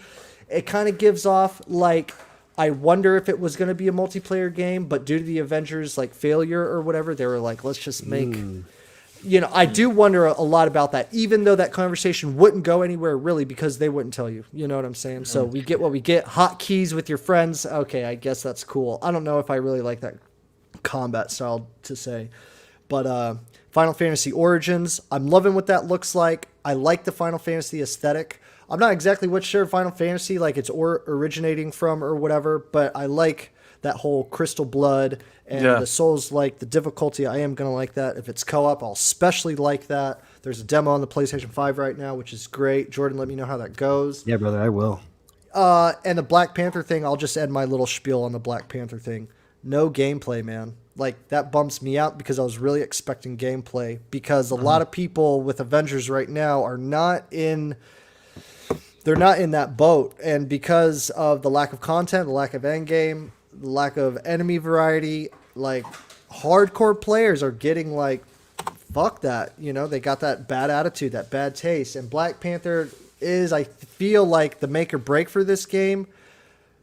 What I saw was good. I just couldn't help but to think to myself, like, damn it, they need like 2 more of these, like just back to back. And if Black Panther doesn't come with a raid or any end game, and it's just your same old boring shit where you play the story single player and then you grind out the character and that's it, whoo, that game is going to take a hit. I know that game is still working itself out because all those cosmetics are expensive, bro, and people buy them. Like, that's the thing about the game. But Black Panther is free. It's free because you got to spend $14 fucking on one skin. One skin. And they release like 8 skins a week that are $14 and people are buying them. So it's kind of one of those things where it's like, damn, dude, like I just wish Marvel just kind of went the Spider-Man route like with all their games. Yeah. Even if it is a co-op game, like make it smaller. Make it like where it's just like, oh, hey, me and my buddy. Kind of like Remnant from the Ashes or Dark Souls. That kind of like, you can play 2-player, but it's mostly a single-player game or whatever. Yeah. But yeah, I did like all the Japanese trailers and all the Chala stuff. Yeah. So I was about it. I like Square Enix for the most part. I get why people don't like them. But yeah, man. Cool, Guardians man. of the Galaxy was probably the biggest though for me. Yeah, well, I don't share your optimism, but I'm glad to hear it. I'm glad you enjoyed it, though. Yeah. I will say really quick, I thought Babylon's Fall looked like garbage. Oh yeah. Yeah. Damn. So Yeah, I'm something not happened like. there. Yeah, something really happened, and Jordan, we were talking about. I don't know if Yes, it's a we were. fucking presentation or the music or whatever it was, but like outside of Platinum being attached to this thing, like there was like, to me at least, my opinion. There was nothing appealing to about it. At least for I me. got So you. I'm not sure what happened. Can There. I ask you guys a question? You can ask whatever you want, man. Shoot. This is going to be controversial, I realize. Ooh. So, is it me? When we were growing up, well, I'm old, but you know what I mean. When we were growing up in gaming, Yeah, the you Japanese developers were always pushing boundaries. They were always the one delivering new experiences, changing your thoughts about things, new everything. It was Japanese developers were the kings. Sure. And I know we joked about this earlier, but you watch a presentation like Square Enix, and you see Babylon's Fall, and you see this Final Fantasy Origin and stuff, and I've kind of watched the gameplay. We were talking about on Game On, right? I was like, this just looks bland. It's all the same. And it just it's starting to feel like these, and I'm not talking about our top tier ones. Elden Ring, right? Forget about it. Yeah. But these other types of games, it just feels like the art style is the same. Yeah. The Yes. music is the same. The Thank you. story Yeah. is the same. Oh God, The you're crazy a hero. Oh, God, hair. you're the only one who can save the world. Oh God, I'm gonna die. There's a crystal. Anime It just- storyline. Yeah, it just feels so samey all the time. It's I like, hear you. and they're Oh, I not. hear you. There's nothing new. Mhm. Yeah. Where'd all the creativity go? And I know, who's the Team Ninja guy? The sunglasses, leather coat. yes. You know, what I'm talking Itagaki. Tomonobu yes. Itagaki. about? He's even spoken out about this People would know stuff, that. which he's been shamed for, saying that Japanese development has gotten stale. Damn. Seriously, he has. You can look it up, and But it's just true. thank you. Guys, It just Yeah. listen, honestly, to I me, swear it to just feels like you look at the showcase we just talked about, Atomic Heart and Yeah. Stalker and all these crazy, the 2D games we talked about, all these crazy imaginative. Psychonauts 2 is way out there. But all these crazy, unique things that are just bringing new ideas and art styles and narratives and everything. And then you look at the Japanese games, it's always the same. Right. And it does nothing for me nowadays. I don't know if anyone else feels like that. I'm absolutely with you there, Ains. Yeah. Like Mo and I were talking in the chat too. Like not just in JRPGs, but even like Japanese movie trailers or animes. Like See, I don't watch anime, so I don't know. So the way they do trailers is always just random gameplay, no context quotes, and then just some weird music that does not fit the tone of what's happening on screen at all. So it's always disjointed, but it's always been like that. But you're right. I think the only thing that stands out as far as presentation for JRPGs goes is FromSoft games. And then as far as other Western titles go now, and this kind of segues a bit, but we're seeing a lot more interesting talent come from Chinese developers. No That's what I was doubt. gonna say. Oh yeah. So, That's where all but the yeah. ideas went, by the way. Yes. Right? So, but Seems yeah, like it. as far as the Square Enix presentation goes, like Guardians, the one saving grace for me right now is the fact that it's a single player game. But the gameplay itself looks kind of so I'm not It's on not. board with that. It's not rewriting anything. Right. Babylon's Fall, again, I confirmed to be a live service game. Eesh. Yeah. And then Life is Strange remake. Yeah, it's okay. And then the Final Fantasy Stranger something. Stranger in Things. Paradise. Stranger in Paradise. Yeah, I haven't even seen that. What is that? I'm not convinced. So, That's the so it's a Souls-like. Final Fantasy Souls They like. all look the Ains. fucking same. They all do, but yes, All right. that to your point, Ains. Yeah, it looks like any other JRPG. If it looks the same and they go, blah, blah, blah, blah, I gotta save the world. In a I'm out. world. I'm out. Yes, 100%. No, it's like I want to kill yes, chaos. it's very bloody. I It's must bloody. kill It's, chaos. yeah, that's 100%. You got the very over the top voiceover, and it's just Yeah, and everything's Oh, yeah. so dramatic. so yeah, What? that's- I stubbed my Yeah. toe. Like, yes, yes. Did you see the Like a Dragon trailer where he's like on his man. phone, like Dude, it's that's- like power that's swiping? good. I was But like, that- that's a meme right there. That's a GIF, bro. Like a Dragon, though. Like a Dragon is literally a parody. Exactly. You feel like it's a Japanese- parody I of love that, right? Like, Yeah. it takes, I love it. like they are very aware of it, right? Yes, As they definitely. just, Absolutely. and they just, that's there's probably a why lot I of, liked it. Yes, yes. There's a lot of self-awareness there, and they just Yeah. take that humor to the next level, right? Like it's not serious. Well, unless you have serious story beats, right? Like I mean, if you play Yakuza traditionally, that's what they do. Like they really, really love that humor, and they just ride with it. Like they know the cheese, right? And they just love riding that cheese. Whereas like They do. some of these games, it's just not like that, right? Like I stubbed my toe, you will pay, right? Like I don't know. Elu said the number of Japanese adventure games we are not required to save the world is 2. Exactly 2. Yeah. So, but yeah, I guess all those games, like I guess the people that make those games, they love that stuff. It's just for us, like I said, I guess it's growing stale for maybe our tastes, our audience. I don't know, but it's not for me. You would think with but it's, as gaming expands and all this money is invested in new development and resources and technology, like God, give us something creative. Like I think it's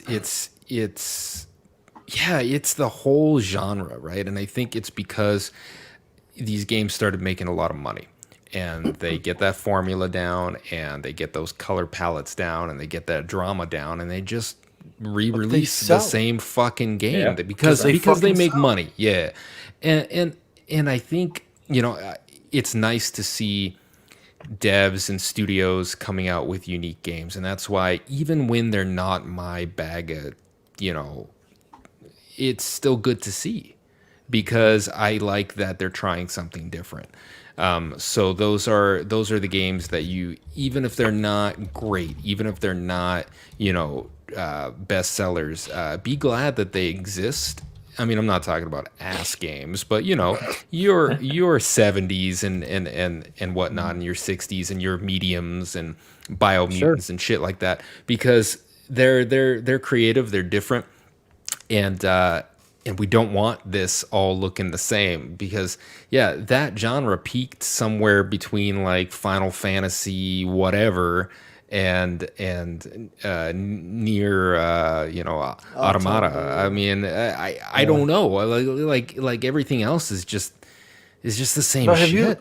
But have you really noticed too? Like, look, like I thought personally there was a lot of hoopla about the Japanese, the Sony Japan, the restructuring, right? Yeah. I just felt like because I'm like, okay, if their games aren't selling, that means they're not resonating. I understand that they're I'm sorry, what were you saying, Ainsley? Like, I'm starting to fucking run low on sugar. What the hell's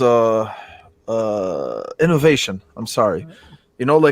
But when you get away from that itself, I mean, look what they did with Astrobot, for instance, or whatever, like these other small projects that they're doing that are resonating more, that are working. A fucking 5-hour game that's built into the PS5 resonated with a lot of people, right? From that studio, so, and that's why they wanted to capitalize on that. And they're like, okay, like, I mean, this is kind of the direction that we should go in, not necessarily Astrobot all the time, but yeah, man, like, I mean, again, like I'm buying Scarlet Nexus, right? Like, I mean, it looks good to me.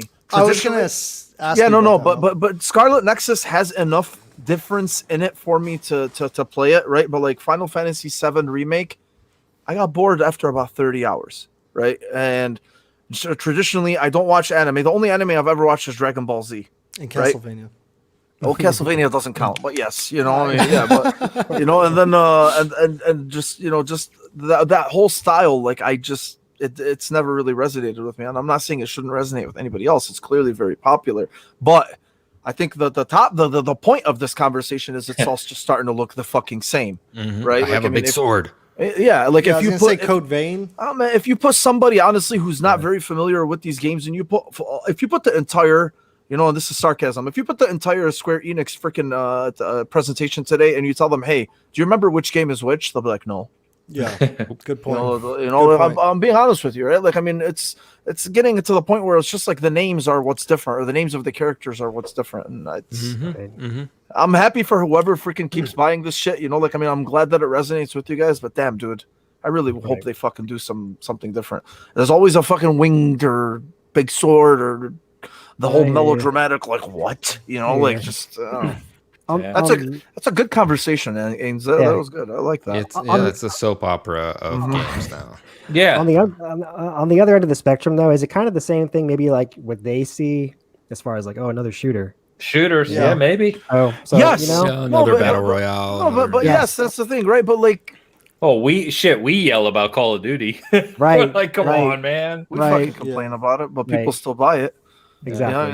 That's the thing. It's a good conversation, though. You're absolutely Yeah. right. Good point. Yeah, Good point. and I wonder if that's not their mac and cheese, right? If There you that's go. not their Call Yeah. of Duty, their their Battlefield. not. It's Oh, I mean, it Yeah. is what it is, dude. That's why the Yeah. markets are different. This is this is Japan's mac and cheese.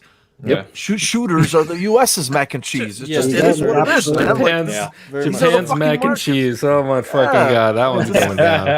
And then Yeah, Europeans I'm sure mac and is. cheese is super popular in Japan. dude, they have some really cool shit to eat over there, man. Honestly, mac and cheese bet is they like do. boring. Mac and cheese is like boring over there compared to some of Yeah. the stuff that they have. tame. Damn, Yeah, I didn't everybody- realize that trailer was the Souls like or the. Yes. Because they One all weird- look the same. That's Well, why. I don't hard. even I'll care play, about it anymore. Yeah. I've literally the lost other one? all interest. Babylon. Bunch of gray Like- and like I said, it gargoyles was- and I'll play that swords. one just to. You They didn't- watch that trailer back to back with Elden Ring. Like, come on, it's not Yeah. even in the same ballpark. Close. Here's the other similar. So, okay. So I'm gonna show this Babylon's Fall. It looks similar. This is here the you one go, that we here were you go. talking about with the haze or whatever. After this ad or whatever. This though, Jordan, you mentioned it was live service. Yeah, I was really surprised by that, to be honest. But I then know. again, once I started to think about Square Enix and their whole how they run shit, it didn't surprise me, to be quite honest. Sure. The thing is, though, about Square Enix and their live services, I really, really do wonder if they just kind of sit back and they're like, yo, Final Fantasy Online or whatever does banging. Like, let's just make Avengers like that. And let's make Babylon, Right. whatever like that. You know what I mean? Because Final Fantasy Online, Kevin knows about this, like, was bad for like the first 2 seasons and then it got like really good or whatever. So Final I just Fantasy want, 14. there you go. Yeah. Yeah. What I say online or something? Yeah, it's Whatever, fine. dude. Yeah. They all look the same. Right, exactly. And they just released, and that game just released another like expansion or whatever. But I do wonder if Square Enix really rides Final Fantasy 14's like coattails just to be like, yo, man, that project works and that whole blueprint works. Like, let's kind of see if we can like bleed it into other stuff. And that's how I get. That's the feeling I get with Avengers, and that's instantly the feeling I got with this game whenever I found out it was live service. I was just like, Hey, I have to mention Wild Boy's point here. He's like, without a big sword, what would you have to shove up a demon's ass? Yeah, you make a good point, man. You make a good point. Anyway, yeah, dude, just look at this. So, yeah. Whatever. It's Whatever. so brown and No, it's not fuzzy. that it's the brown, lighting, it's just- I don't know what it is. They have a watercolor like aesthetic with the graphics, which is that what it kinda cool looking, but it's kind of mucky or muddy at the same time. Yeah, there you go. Yeah, Yeah. yeah. The brights, the Not what I colors aren't expected too it would be. colorful. Right. Whatever. Now this is the Honestly. one they premiered like 2 years ago, right? Yes. Yeah, they did. They radio silent on it for 2 years, and then they show this And shit. the dude's like doing combos against that guy. Yeah. Honestly. It's 4-player co-op, I think, and it's a live service game. Yeah, so, okay. No. So, yeah. No. It's Absolutely. like ain't they just figured out 4-player co-op. in This the ain't open it, world. Chief. This ain't This it. ain't it. This ain't Well, that's it, cool. I Chief. didn't know they're still making games for the PS3. That's cool. I guess. Damn. Oh, man. Yeah, it really does look like Yeah. that. Though. It's terrible. All right, well, yeah, guys, I think that was definitely the end of it. Before I get to everybody, we wanted to give away our game. Doesn't seem like we got a lot of traction on it, but hey, man, somebody wins. We drew it. Yeah. We had like this whole thing that we put lists on for whoever ended up putting their names on it, and the winner is Ben. Cold Shadows, Ben. I don't know what your Nice, username is, Ben. dude. I love you, Ben. I don't even. I think you left a little while ago. He but left a little earlier. He'll be stoked. Yeah, I'll give you. He's a good I'll dude. give you the heads up. Yeah, he is. I man. think he was an Elden Ring hashtag. Yeah, he was an he Elden was. Ring Good for hashtag. him, Smart so- man. Yeah. So congrats to you, man. And honestly, guys, thank you for coming today with us. It was a great conversation. Ains, brother. Yeah. I love you, That was man. been fun, Thanks for guys. joining us, dude. Seriously, course. appreciate it. Fucking marathon these last 4 hours. Yeah, Yeah, fucking beast. Yeah. Ains, I know you got a lot of E3 coverage. If you want to tell everybody And if nobody, I'm sure everybody knows your website, but Yeah, no nobody big doesn't deal, listen. guys. Just you can find us at Season Gaming. Thanks for having me on, guys. It's a fun time of year, and yeah, a lot of stuff going on. It was nice to see, got media access for some of the group at Season Gaming. So Steve's been talking to some developers and reaching out to people. So yeah, just stay tuned for kind of some more unique coverage. We are obviously putting up all the big news and conference recaps, but there'll be some unique articles too, like a game yesterday called Life Slide, I think it is, based around paper airplanes, which is crazy. Right. It's been fun. Thanks again. And I don't need to shout anything specific. You guys know me, and just everything at seasongaming.com. SG Season Gaming. Yeah, man. Kevin, Jordan, Mike, you guys got any final thoughts on our 1 year anniversary? No, nothing. I just want to say it's amazing. You guys have grown from 2 to 4. Yes. And I happen to still like all of you. Yeah. So this is a big deal. Absolutely. Because I just don't like humans in general, and I'm excited to be here.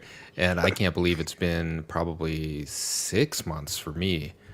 You joined us in February or? Yeah, it's approaching a half year. Didn't you just say earlier this was your last show? Yeah, he did. Yeah, and Make up your fucking mind. And I will never leave. I just want you to know I will never leave. You're gonna haunt us. Yes. You can haunt me in my death. That's it. No, just proud of all you guys. I'm proud of the show. Oh yeah, absolutely, dude.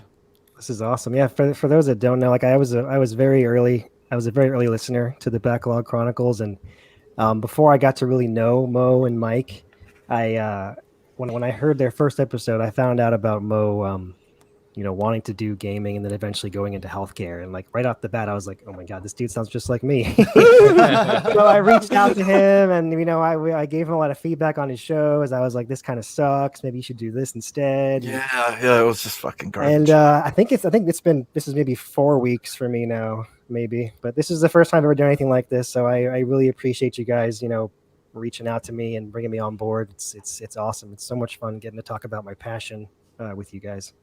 It's awesome, cheers. dude. Honestly, Yeah, that's what we did it for, And I was saying it the other day when I put out the tweet. We do this because we wanted to have fun and we wanted to talk, and and then you end up meeting all these people, and you have all these. You form all these great friendships and relationships and whatnot. So honestly, that to me is the best part about it. I swear to God, it's not. Yeah. I mean, that's all. We're still doing it for fun. It's not like we're making money off of this, so it doesn't matter. Like it's really that's what it's all about, man. My fucking son, Mike, man. My man, Mike. Shit, I don't want to get I probably will, but You don't have to. fuck it. It's We'll okay. just go with it. So a year doing a podcast once a week at least. I told Mo no for the longest time too, because I just wasn't personally ready for that. I am not a social person, if you could tell by my fucking Twitter account. But I always said, I was like, Mo, this keeps me dialed in, because it keeps me active critically, in the gaming space, because on my own, yes, I have a YouTube channel and I literally just post whenever I want to, or whenever that thing really drives me and really excites me. And it's that's worth a video. That's worth putting my thoughts out there and all this other stuff. And it's I throw a video out once every 3 months or whatever. I tried the news thing with Avengers, and it's just you can only say the same thing 5 different ways for so fucking long. Until then, it's just you guys are crazy. You guys are crazy, man. I'm not going to sit here, whatever, on this game and no, I'm not doing that. And I'm not going to talk about a game I'm not playing. I know how the YouTube game works. I understand all that, whateverness about it, but it taints games for me. And, I can only go so far with it. But now when I get with my boys and I get with Mo, and whenever I started talking to Mo and he started telling me about these things, I literally, it was my second time playing with him. I would test him and I would be like, what do you know about this? And he'd be like, do. And I would straight up I would be flabbergasted. I'd be like, Mo, you know your shit. I would mention a game that nobody even gives a fuck about. And he'd be like, oh yeah, I played that game. That was this person. I was like, dude, who are you, motherfucker?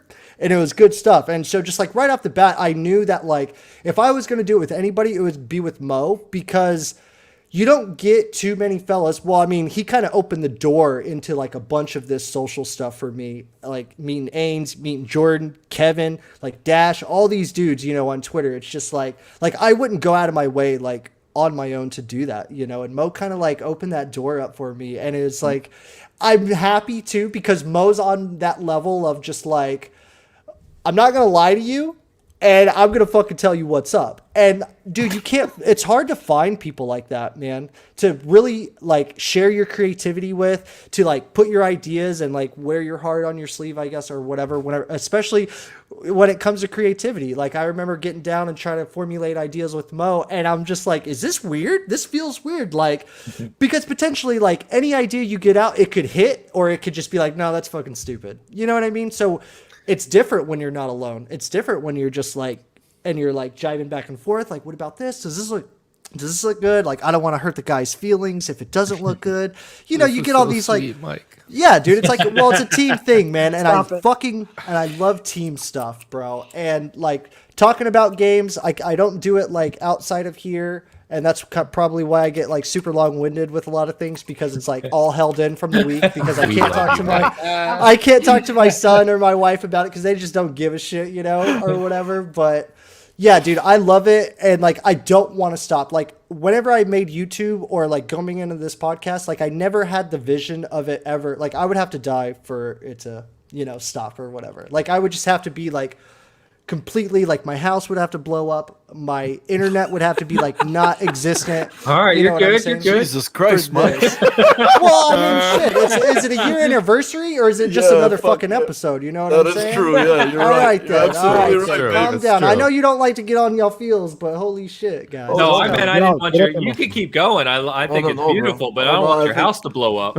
Yeah, I don't either. That's what I'm saying. He could So this become is a gonna go- quadriplegic. It wouldn't matter. He's just gonna roll up in here and do this. As long as I got show. vocal cords and Mike. hands to play video games, I'm set, baby. I'm here every Love you, Sunday. Mike.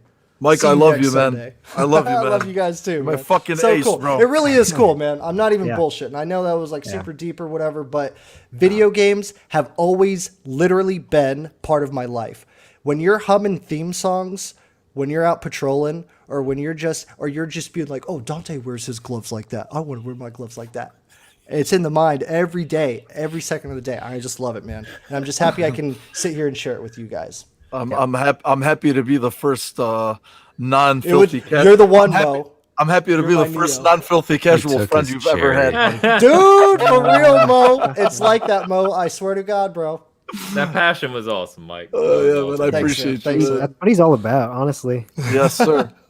All right, well, guys, yeah, everybody, thank you all for being with us. Appreciate you guys. Seriously, thank you so much. Every Sunday's a fucking pleasure. I swear to God, it is. It's always fun. It's always awesome. And yeah, man, appreciate every one of you. And for us, Ains, brother, thank you again for coming. Yeah, cheers. Of course. Cheers to you and to everybody watching. I hope you guys have a fantastic week. And we're out, man. Happy E3. Praise the sun. Praise the sun. Oh, nice, Jordan. I love it. Fade out. Cut to black.